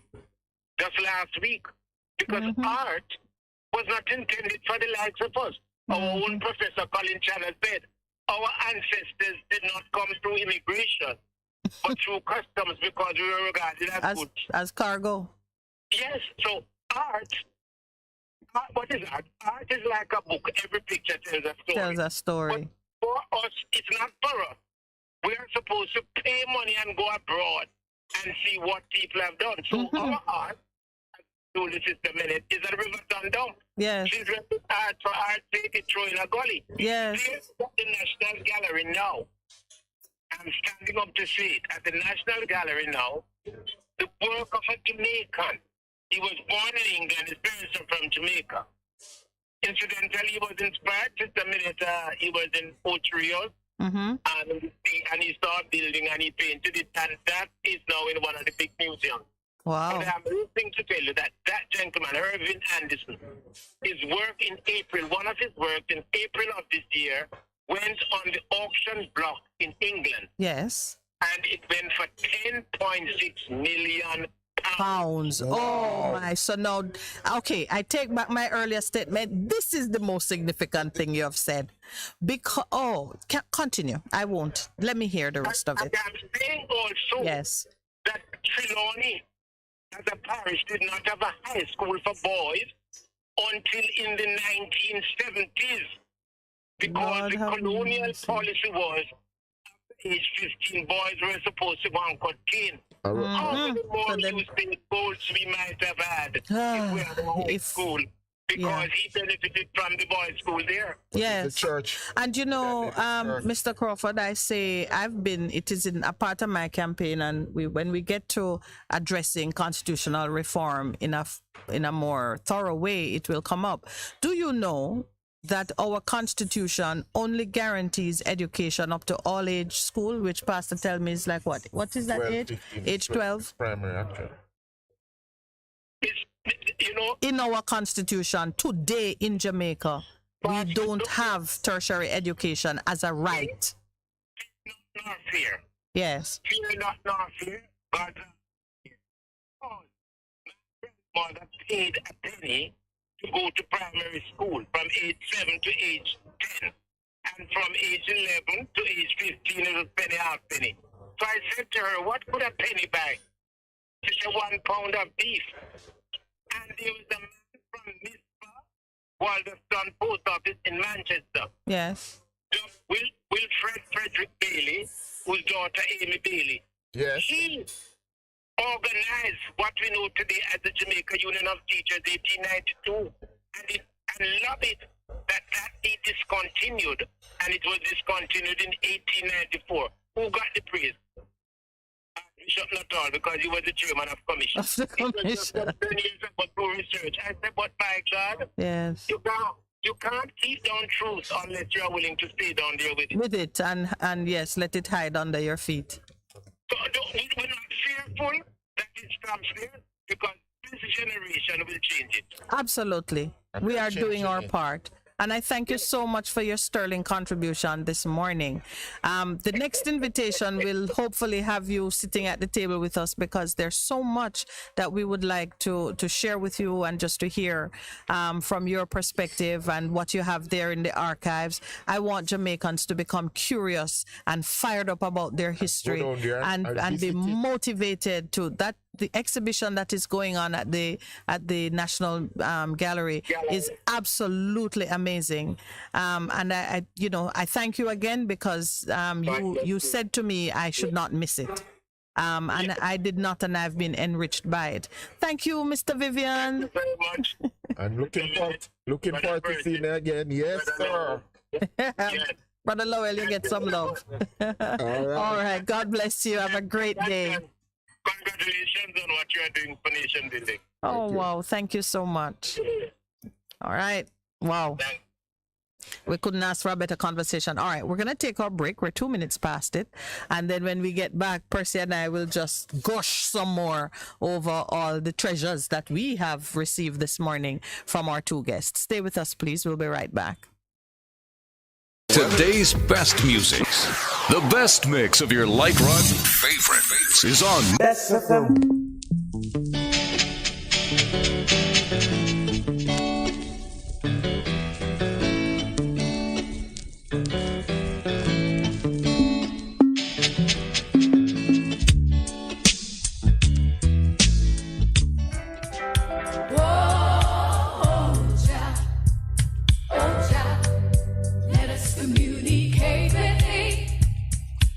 You good? You can get better. Spread the word. Straight Up gets better on Bess FM.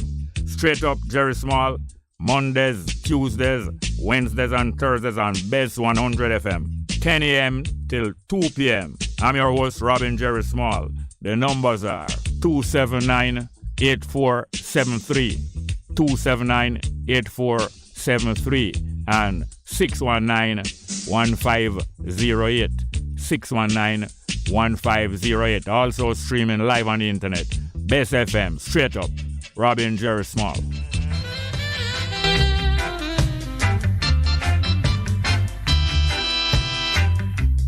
If you got to feel it, you got to be clean.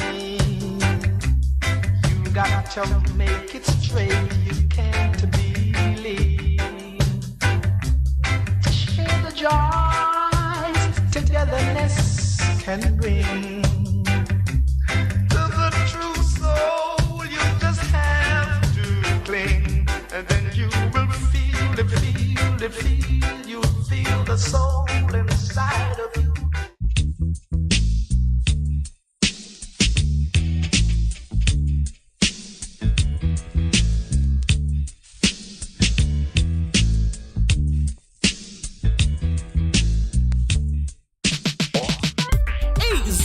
Let not your hearts be troubled. Just believe on God Almighty and daily renew the mind. As we live in this time when fake is more valued than real, lies prefer the truth, the unnatural put above the natural. This is Lady Donna, aka Double D Don, with a new song, Almighty Jah, encouraging your people to keep the faith. God will make a way. Get your copy today. It's on all digital platforms. Lady Donna Official on Instagram, Facebook, AsujaRecords.com. For bookings, Asuja Record label at Gmail. Almighty Jah! Warning, warning, when there is a hurricane warning. Button down, tie down, everything. Lift appliances and furniture off the ground and secure your valuable items. If you wanna boat, secure it on land and turn on your yard if you a fisherman. Make sure you turn off every breaker, and before you sleep, turn off your generator. Flooding, that is a real danger. If you live a gully bank, river bank, or low line area, if you see flood waters are rising, get out, get out. Heed the warning. If your land starts slipping and sliding, get out, get out. Heed the warning. Hurricanes gonna happen, so be prepared. A message from the Office of Disaster Preparedness and Emergency Management. Bess100 FM is the authentic voice of Jamaica, promoting your prosperity with better vibes and better music. Let us promote your goods and services for you. Advertise with us. For more information, call our office at 876-276-8935. That's 276-8935.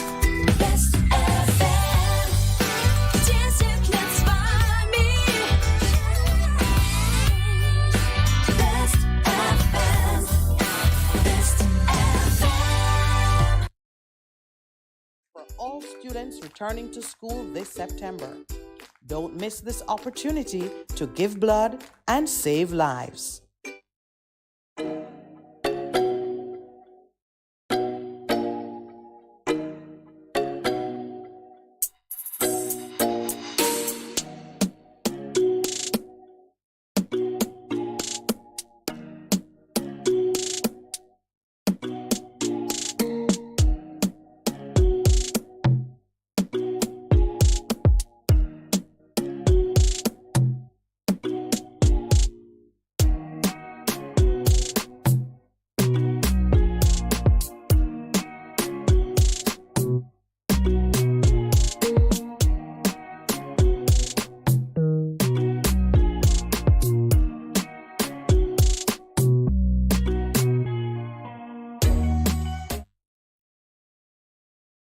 Welcome back to the Morning Connection. Thank you for staying with us. It's hard to tell how many of you are staying with us because, of course, we don't take calls the way we normally do on this Thursday morning, and I gotta address that because having had two very, very interesting conversations. Yeah, I would have loved to hear what you think about it. I already see Earl Brown asking who wrote the Jamaican Constitution. Well, I think he knows that it was an order in council written by the British up there in the Queen's parlor. I don't know why I said that. I was like, see the Queen in her parlor. But yes, it wasn't written by Jamaicans. It's an order in council coming from England. Those are the terms on which they let us go. No, just for clarification. Yes. There were some gentlemen locally. Yeah. Who did what they did. And some people call it negotiations. And explain to me that process. So they just took something from there and came up with this, but what really released us, you're saying, is that the Queen's all right. Yeah. Yes, it is. If you look at it, it's an order in council made by Queen and her advisors sitting in meeting, and several of their possessions in the territory, I think it's like North Atlantic and Caribbean region, were taken off the budget at the same time, and a standard constitution was done for each of them. So it really doesn't look, if you can know that there wasn't anything uniquely crafted for Jamaica, because when you look at it's a prototype of that applied to different. What were the other countries? Canada. Oh, hold on. No, not Canada. Africa. Not Africa either, because they bunched them in. I'll bring it up and just tell you which ones. I need to educate us. Yeah. I'll bring it up and show you the list. So it wasn't. You're right that before it came into being, there were of course local conversations, and there are some people who call it negotiations, because they went through a form of consultation. Sir Bustamante, the two leaders of the day, Norman Washington Manley. So there were local voices, but I would not say that you had equals sitting at the table saying these are the terms on which we will disengage. Okay. But say it was a prototype that those a couple of colonies at that point in time were just cut off the budget. Yes, I'm gonna bring it up and show you. I'm just trying to find it on because I have it, the order in council that applied to a number of territories at that point in time. Yes. Any countries in Africa? No. Only Caribbean. But remember that they didn't address Africa until somewhat later. The man is that fine. Yeah. Constitution. All right, but while we are thinking about that, what he said in regards to you notice in Trelawney they never had a school for boys. Yes. That was significant until 1975, which would have been, to my mind, William Nib, where St. Paul's went. All right, so sorry, I found it. So it was for the Caribbean and North Atlantic territories. Let me see. And so it was, and then they spoke about, rather than humor, but it was really funny with the three persons who were held for stealing with the sardines and the eggs and the bag of rice. And the bag of rice. Well, that goes to show we could count. We were always numerate. All right, so there are three things that I want to touch on with you and emphasize coming out of the discussion. Of course, the one that touched me from Mr. Valentine's conversation was that he says 80% of workers are not within the group for which the union speaks, and that is such a significant number that you have to wonder, so what's happening there? And what are the strategies for engaging such a large number? For the BPOs. And then, well, I'm sure union busting would I don't know that sector is going to be unionized anytime soon because of just even the way they contract them, the workers, that is. All right. So he mentioned, let's start with the one that touches on at the core of what we're talking about, wealth and wealth in culture. Irvin Anderson, I must search him up. Jamaican artist or of Jamaican parentage living in the UK, whose artwork was sold at auction for the princely sum, the not too shabby sum of 10.6, was it? 10.6 million pounds sterling. You're looking him up? Yeah. I would say to anyone who is thinking about a career in the arts, visual arts, just consider that and meditate on it. That's what I would say to you. Meditate on it. Because just the fact that someone of your nationality or ethnic lineage can rise to that level of excellence in terms of the demand for his work, that should motivate you. And we need more of that. Irvin. H-U-R. Oh, I didn't. V-I-N. Ah, well, I should know that there's a H in it. Irvin. I should know. His name is Irvin. I was spelling it wrong.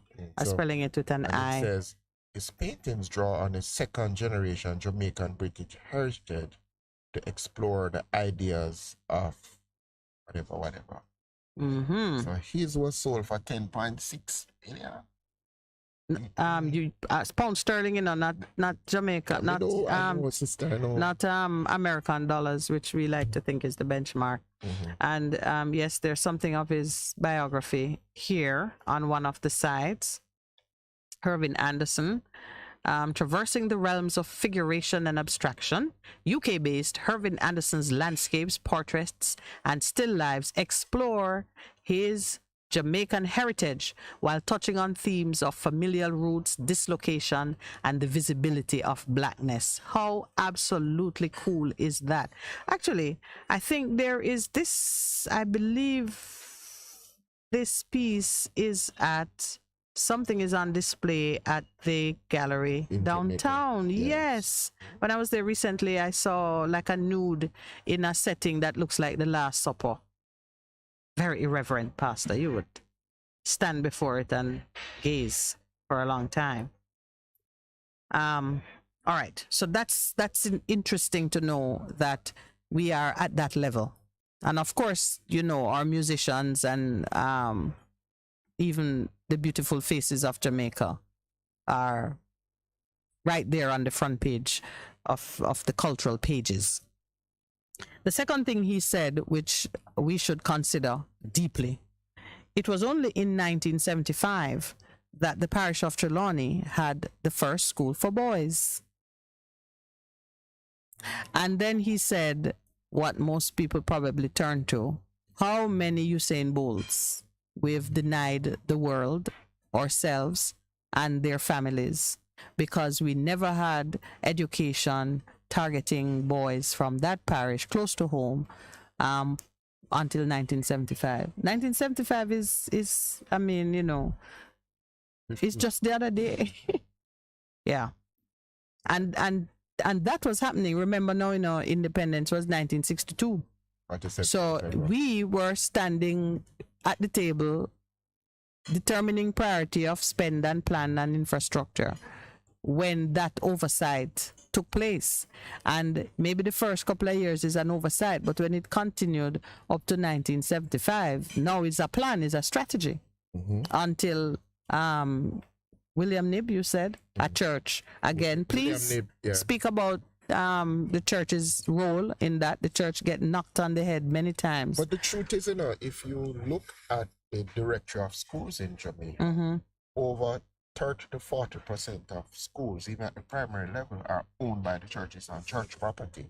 Yes, I know, but we're talking about Trelawney now. Yeah, but I'm just saying to you that... And it should be so, because them used to own slaves too, so it's only fitting that they build some schools on the land that slaves used to work. So to educate. So we get enough knocks, but we did do right in some things. Yeah. Yeah. But you only remembered for your last good deed. That's true still. But what we're going to do, you have to keep pushing. You have to keep pushing. You have to change. When the Moravians came, and they were not, state church, which is the Anglican church, they went against the grain, the Moravians, and they went out and did stuff. And well, they were born out of Protestantism. Yes, yeah. As they were pushing against the norm. Yeah, man. So yeah. So, but I don't want us to miss. Church has a major role to play. I think that was the point that Mr. Crawford made that point too. He says 3 institutions: home, school, church. Yeah, they have a role to play, and so even some politicians have recognized. And some might start with church and say, if your moral compass is in fit, fine working order from the start, it will influence the home you create and therefore the way you educate your children. Wonderful. So we can shift it now and give some kind of prioritization to how we look at those institutions. If you have good moral sensibilities, then it affects your home life, and naturally how you educate your children will follow a particular pattern. So we have stepped away from the marketplace. So that was what the plight of Trelawney. And I want to emphasize that while we were at the helm of government, we decided that Trelawney wasn't worthy of certain type of consideration. Because look at the local economy of Trelawney, how close they are, what was going on there in terms of sugar, and still holding on to the old bastions of power and wealth. The young men had to remain available as cheap labor, so they couldn't be spending time in school learning to be anything else. Yeah. And we are still seeing some of those assumptions are still at work. I really want to get back to Canute on talking through the assumptions that underpin the policies in education, because those assumptions are the hidden derricks, the strongholds that keep our people in a certain position and condition of servitude, enslavement, and bondage. The third thing now, he said, which we've really got to consider it, not from the perspective of the bigotry of the white people who expected us to turn savages the day after emancipation, but we have to look at it from our own point of view now, the internal reflection. Many of us, myself included, pull up the ugly history of slavery when I'm looking at what has us in our current condition. And we know slavery played a role. But here we have the shocked governor saying a year after emancipation, oh, the place so quiet and we don't have no police. The people who we thought were animals and who were going to descend into every type of perverse behavior are busy minding their business and going about their own thing. Who were we then that we are not now? We didn't descend into savagery against the people who would have deserved it if some of us were vengeful and said we're going to burn down and take back. And no, we turned our backs on them and went into the free villages and were busy trying to create a life. Yet today's Jamaica sees a level of savagery against our own that is unimaginable. On Emancipation Day itself, 3 people were killed. Well, minimum 3 is what I hear about. God knows the other atrocities that have not been reported, and the bodies that are going to be discovered 2 weeks later because our police force didn't learn of it or get on with it in time. So what is it? And Pastor, I gotta put this one to you now. To what is it in the Jamaican psyche that is so different today? That a year out from slavery, true brutal treatment and being treated in a subhuman way, we could maintain our dignity and go about our business peacefully. Yet, 60 years later, even on the day that we honor as the day on which we gain some level of freedom, we are cutting each other's throats and behaving like savages. What is it that how would you address that question? We're just talking now. I'm not fixing you to any one answer. All right, while you are researching it, I see you researching fear of God. While you're researching it, here's something that I think on the day after slavery, you are so filled with hope and you are so grateful for your changed circumstance that you have no time but to focus on making the best use of it. And there's the hope that fuels you into imagining that there is something far greater ahead of you that you're working to. And you may be even thinking that my children will not die in slavery. I won't die in slavery. I am seeking to position them for a better life. I'm trying to build an economy. I want to see how I can sustain. And you're very hopeful. It's like when you just come out of law school, or when you just graduate college, or when you get your first job and you're excited about it. And that carries you for maybe a generation or two. Your children are born into that situation of hopefulness. You are telling them, this is a great day. This is better than where we were last time. And so at least 2 generations might be carried on that wave of hopefulness. By the time you get around to the 3rd and 4th generation, you now have seen that it's not as easy. You're saying that, my born comes to my mother in this hovel and I'm still here. You now begin to feel the pain and the disappointments of not achieving, what you had desired. And then bitterness begins to creep in. And the bitterness builds and it builds until here we are. Down the road now, even after independence, 60 years. Let's take where we are now, because after emancipation, we then got excited again with independence. And then as we get beaten and we're not seeing the fruit, the harvest that we are expecting keeps coming up blighted, then, we become something savage. That is what I am seeing. Could it be that in the foundations of the things that we have sowed, our priorities and what were the important things in life, we skewed, and now we are reaping the blighted crop? Yeah. Because, the truth is there's nothing wrong with wanting to be better than your parents. There's nothing wrong with going after this life, the good life. Yes. But if in going after the good lives, you have forgotten what was the important things. Remember when the children of Israel came into the land and they says, "Don't you read it this morning in terms of the wealth that will be created. Don't forget the source of all of this wealth that you're going to reap. It comes from me." So when I speak about the fear of God, it is an understanding that we are created in his image and likeness. And if that is so, there's a certain way that you operate in relation to God, but you operate in relation to man. And so when what you want, self becomes the overarching thing, you're gonna reap it at some point in time. You're gonna your family. Yeah, but at a high level, that is the ultimate answer to everything.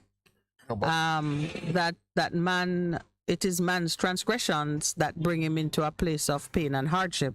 Because there is that is like the answer to every question surrounding that issue. But what I would like for you to do with me is bring it a little closer to ground now and say, how have we exalted self above the Creator in some of the structures, some of the things we have done? Because what we're looking at now, is correction. Yeah, right. So that's what I'm saying. Yeah. So if you begin with that and you see, if in setting up your constitution, the way that you set it up, yes, you set it up that one, it is supposed to be a constitution for every Jamaican. Right. But even setting up your justice system, inheriting it is not really true justice the way that it should be. You're going to get problems. So you're now looking at the lack of diligence and maybe intentionality in terms of making sure that this thing here that we're doing, it is delivering value to all. Yeah. Not just to some. But to all. So but look at it too.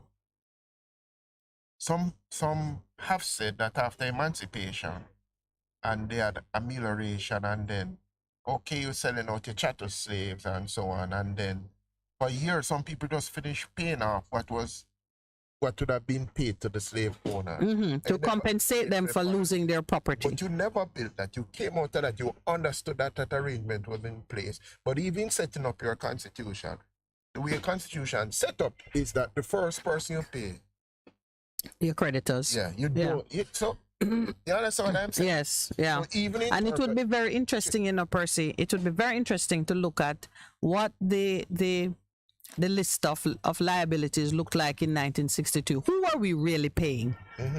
At that point in time? That point in time. And it's available, we could find it. What was on the budget as payables at that time? Because maybe we were paying the Queen. Maybe she was still collecting from the top. I'm just saying, I've never looked at it myself. But you gotta wonder, who were the creditors so important that it was necessary to put in the Constitution that they have to be paid first, and then you could attend to the needs of the people. But I do take your point that even in terms of the constitutional arrangement, why was not a constitutional court built as a normal recourse for anybody? Right. So all of those issues are coming in. And over the years, it never came up. It never came up. In fact, to be frank, we do talk about constitutional court here, but it's just a bunch of judges drawn out of the regular roster. There's no special place that is accessible to citizens that deals specifically with those issues. All right, we're at the 9:30 break. This is our last break for the morning. Please stay with us. We're going to be right back to just wrap up these conversations that Percy and I had with our guests and are having now to just draw you closer to where we want you to be. Morning Connection coming right back. Bess100 FM is the authentic voice of Jamaica. Vejan Printers for all your printing needs. We specialize in calendars, flyers, brochures, and more. Call us today at 968-7506. That's 968-7506. Or visit us at 4 East Bloomsbury Road, off Hagley Park Road. Vejan Printers, your best choice in printing.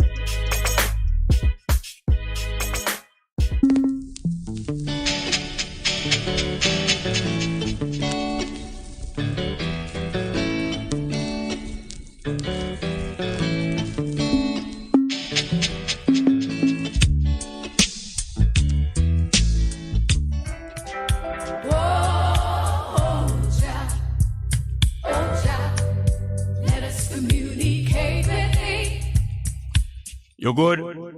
You can get better. Spread the word. Straight Up gets better on Bess FM. Straight Up Jerry Small, Mondays, Tuesdays, Wednesdays and Thursdays on Bess100 FM. 10 a.m. till 2 p.m. I'm your host, Robin Jerry Small. The numbers are 279-8473, 279-8473, and 619-1508. 619-1508. Also streaming live on the internet. Bess FM, straight up. Robin Jerry Small.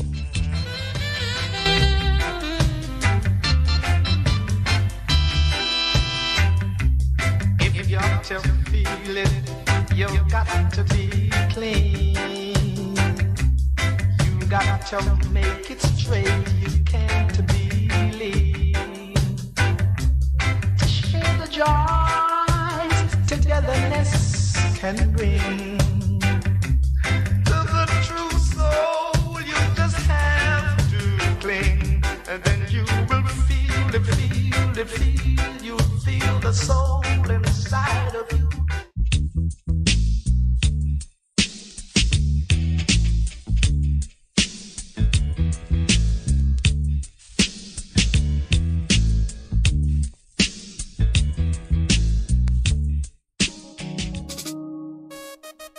There will be days when you're too tired to move, to drive, but you think you have to because your vehicle won't wash itself, right? But no, you don't have to visit a car wash. 123 Mobile Car Wash will come straight to you. Yes, you heard right. 123 Mobile Car Wash is offering services in Kingston and St. Andrew and St. Catherine. We shampoo and detail cars, trucks, offices, and more. No job too small. Call us at 876-631-3400. 123 Mobile Car Wash. We come to you. Bess FM, strictly the best. How me say a real reggae music? Music for the black nation. Roots rock reggae music. I me say consciousness is the key. Kabaka pyramid. Bess100 FM is the authentic voice of Jamaica, promoting your prosperity with better vibes and better music. Let us promote your goods and services for you. Advertise with us. For more information, call our office at 876-276-8935. That's 276-8935.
So nice.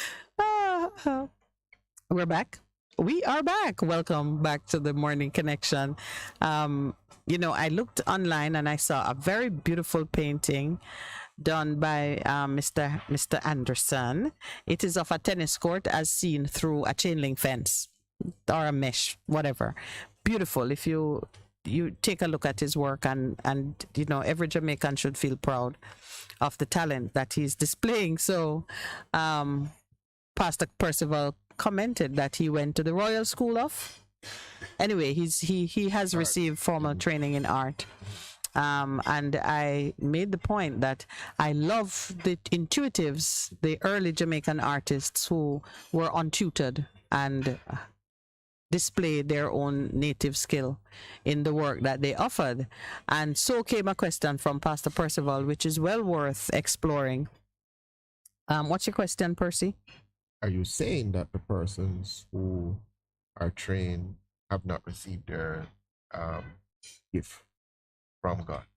Remember that? Right. So obviously I wasn't saying that, but he asked the question, and it points to perhaps an issue as to the extent to which formal training impacts. Well, I'm not going to say impact. It would have to be obscure. No, it would have to be obscure. The extent to which formal training would obscure natural talent. Go.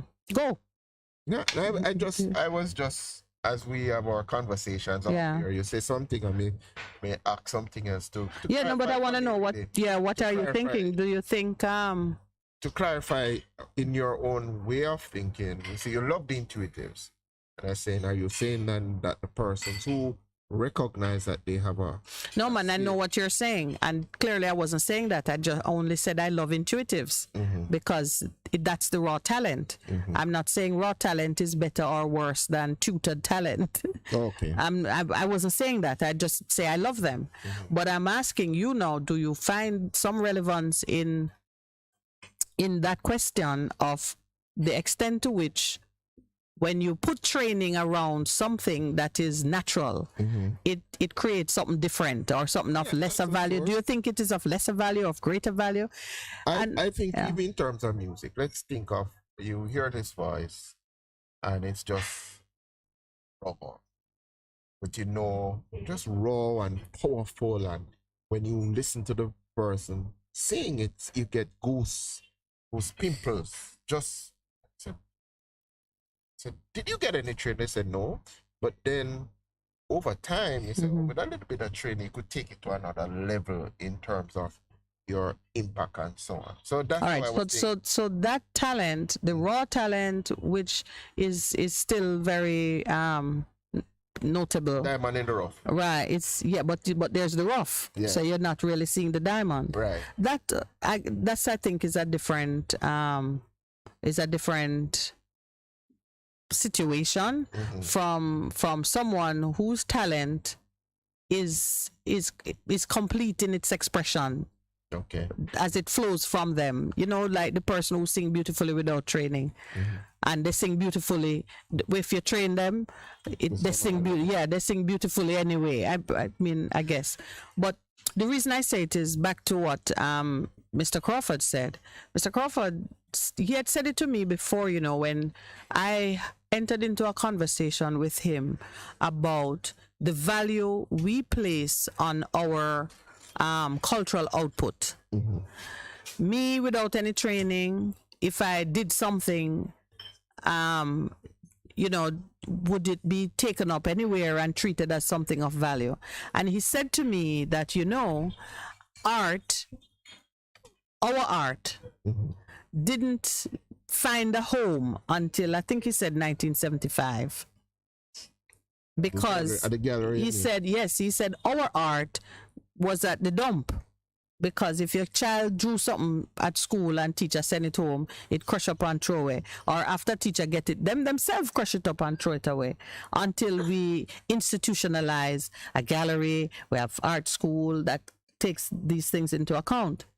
And it was just like a very vivid reminder that what we look at as art, as he said, we would go to museums far away to look at what other people are drawing and putting out, and some of the Picassos that look so irregular and you would think is the scribbling of a child sell for millions.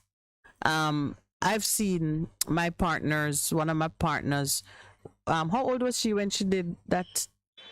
I'm going to call her name Nyla.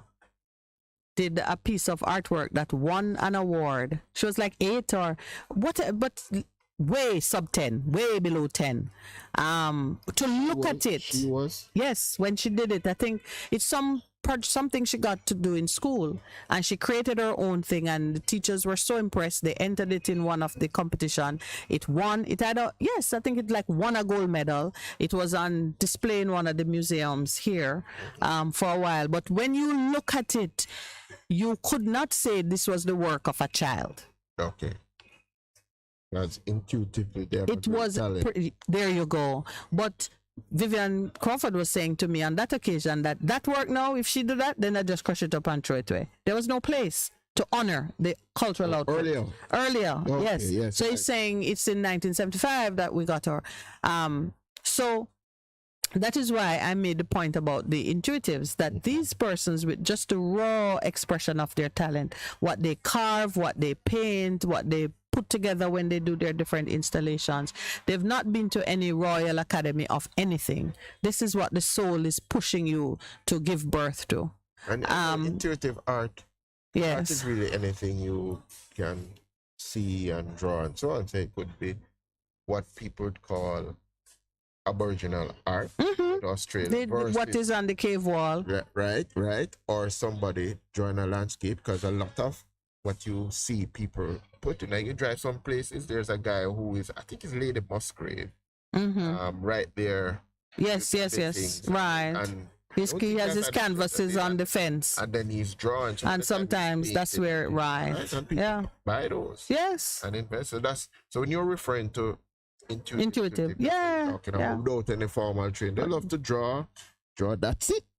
And what they put out, you're going, really? Yeah, there's a market for it, and we need to honor that, put value on it, recognize that it is important and it is a necessary part of what we do, and have a place for it, a space for it in our social arrangements, so that persons who have that desire, that yearning to put something on, make a mark, a scratch, it's not graffiti. You know, in some countries now, graffiti is urban art. It's art. So we're not running around with a paintbrush trying to scrub out and so on.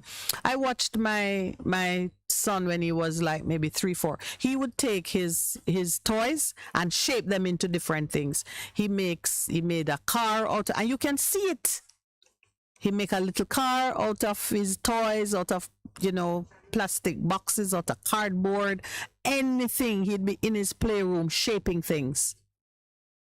Some of them I took pictures and I still have them. When you look at it, I could show you something and say, EFT? EFT. Yes. I could say to you, what is this, Percy? And you would look at it and say, the boy make a van. You could see what he was thinking, and he was less than 5 years old. He started to do things like that. Yeah. Now, in another place, the mother said, stop the fooling around, or stop the whatever it is, because that type of artistic endeavor was just regarded as foolishness. But as you talk about the Institute of Jamaica is about science. What was it? Science, culture, science, arts, culture. Science, art, culture. But interestingly, a part of our culture is the thing when as little boys we take these orange juice boxes and we craft these. Every type of toy. Every type of toy, or even some of us who would take it on a bigger scale. And I don't remember pushcart derby. Yes. You remember that? Yes, one? yes. And fall off it when you skate, and your friend push you. And he said, and you make wooden skateboards. And wooden, no, skate, and you skate off your bottom to you. I remember that. Were you one of those kind of athletes? Skate. Yes. Skate. I can't imagine it. Yeah, but no, talking about skating, you run, and I remember I was the actual skate one Christmas day. I skated. They were standing in the way, just got this, when, what time the thing was cowboy and Indians, and I got this cowboy thing with my 2 guns, and my friend was the Indian, and I was running him down, part of agriculture, and I skated in the sun, and I skated off. Good, because you were running down the Indian. You never know, say you were the Indian. Yeah, associate yourself with the cowboy who thief the people land. But it's just the nature of our culture. We're talking about culture. And some of those same persons that would mock growing up and say, it's waste of time. And those guys have turned out to be some of our inventors. In terms of they went on to use that imagination in a very profitable way, and that is the encouragement that we want to give. Yes, I heard I'm switching horses on you because I gotta say a little word about the Beverly Manley the documentary that is so well received. I heard her tell a story that I thought, oh my gosh, we are separated by many decades, but what a common experience. Going to her she was going to St. Andrews. She went to St. Andrew High School, and she was amongst the first colored students there. And her mother, who was an excellent cook and would bake the most delicious and perfect, we call them pink on top. I think they were coconut cakes or something, right? Made from the coconut with the red on the top. Her mother would make those and give it to them to go sell at school. Our mother never quite understood, said that is not the place, and it was very difficult, but they had to go, and yes. So while others were probably fully paid up with their tuition and nobody had to sell candy or sweet treats to be in school, that was an experience she had. And she was saying, as she was telling, she said, boy, remembering it, she tears up. They just had to hold it back straight and find a way to sell their sweet treats. And I remember an experience I had now decades later. My father, who was a farmer, gave us no, it wasn't potatoes. You need to remember the story. Tomatoes. Potatoes. No, Pastor, it's not tomatoes. It's tomatoes. Tomato tomatoes. No, there's no potatoes. Listen, man, you could have spoiled Vivian's story if he had let you. But you know, I thought about it and I said, wow, look at that. That summer when my dad said my sister and I had to sell tomatoes in the village. I don't remember. I think it was really a humility exercise, because it was too far from returning to school for him to be really thinking about this is how you're gonna get lunch when you go back to school. But yes, he had an excess of tomatoes, and he said, "You girls need to go sell tomatoes." Yes. So when I listened to her saying, but didn't she know she should have just taken orders? My mom, I could see myself. My mother makes the most delicious coconut cakes, and they are for sale. How many would you like? Yes, I know. Package it nicely and deliver. Yes, not hawking, no. But I thought about it and I said, wow, Jamaican parents, them have one parenting rule book, and it no matter how old you are. Which is what? The same one where they give their children tasks like that. And humility tasks, self-esteem building exercise. What did it do for you? Well, I think, I don't know that. The thing I remember about it is that I devised a way to do it efficiently, conveniently, and with minimum exposure. So did it build my creativity, or maybe I'm intuitively creative? That's what you are. And you were an entrepreneur from start. Yes, so I felt like, okay, I don't mind selling tomatoes. What I mind is walking up and down with it in a basket. And say, Miss Pearl, how much tomato you want today? That I'm not doing. But like there's a Julie Bango video of what is it, taste and buy? Where I didn't know there was a taste and buy thing.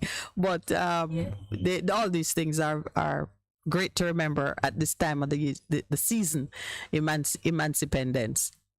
Well, we're at that time when we say thank you. Let me see what I have here. Earl Brown, if they don't redesign that coat of arms, I tell you, I know you alone will file a constitutional challenge. I think every week Earl puts a note that we must just, whatever we are doing, the Jamaican coat of arms must be designed. Of course it must, because it does have that infamous picture of the angel with his foot on the black man, on the black man's neck. Does it? Or that was on the pin? It was on the it's on some pin that the Governor General was wearing. Right, yeah. But I think Earl said that the half-naked Indian need to get some clothes, and he has some other very trenchant points that he makes about it. All right. But thank you all very much for staying with us. Free Flowing Thursdays, still a favorite with us, though I'd missed the phone calls, and the producer has promised that by next Thursday, we're going to have that in place. Right, producer? Yes. That is when he promises me something, he's covenant. Because he and I are covenant partners, so he can't let me down. Tomorrow, we are going to be celebrating with the SOS Children's Village. We had a treat planned for them earlier in June, I think, and bad weather knocked it out of position. It's been rescheduled for tomorrow. I thank all of those who have made contributions. You have given donations in cash and kind, some of you. And it really is the Morning Connection and Bess FM doing a little holiday treat for the children at the SOS Village. We are going to live stream it, and we're going to record it so it can be, a part of our history. We're very pleased to have the opportunity to share with the children. It's really just us doing it. So the next time we do it, I expect all you people who like to offer your support, I expect you to come on board so we can really do something for these children who are not with their birth families at this time, and that is stressful enough. You have given me a number? Oh, my niece has sent me a number on my WhatsApp while I am somewhere else. Okay, so there's a number that you can use to call in and send pledges and offer whatever support you can. The number is 876-564-6666. 668. So it's 876-564-6668. Please, those of you who are abroad, those who are here, you can reach this number on WhatsApp and you can pledge some support. Whatever you give will be greatly appreciated. So exercise your giving muscle and start showing support to the country that you love and to the children who need you so desperately. All right, this is the start of our weekend. So as you know, it is Morning Connection goes on weekend now, and we wish you all the best over the holidays, and stay safe. Whatever you are doing, do it carefully and ensure that you enjoy it. So take responsibility. That's the message as we come to emancipation and independence. Let's take responsibility. It's our country, as we say. Signing out, walk good, and don't buck your toe.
Sunset on the evening season. But she tell me, say she tired of the exploit and the liars. She give them reggae, give them beaches, give them flowers and the ferns. All she got is abuse in return. But I say, don't you worry yourself, mama. Hey, Chronix is here to your help, mama. Ooh, I said, no worry yourself, mommy. One thing me, I beg you do for me. And I say, smile for me, Jamaica. And I said, smile, girl, smile. Hey, smile for me, Jamaica. Never you cry, here am I. Girl, I'm here for you, Jamaica. What must I try? Oh, my. That she asked me, and this I want me say. Sweet, sweet Chronix, you forgive them, give them. The one drop beat on a rhythm. Are you give them bob with a different stepping? Are you give them bolt, nobody can run left him. Boy, say you're out of ideas. You give them art and sweet literature. You're gonna make the world see the better picture. I said, no worry yourself, mama. Chronics is here to your help, mama. Hey, I said, no worry yourself, mommy. One thing me I beg you do for me. And I said, smile, yeah, smile. Smile for me, Jamaica. And I said, smile, girl, smile. Wah, wah, wah, wah, wah. Smile for me, Jamaica. Never you cry, here am I. Whoa, for me, Jamaica. And I said, smile, boy, you may jail me.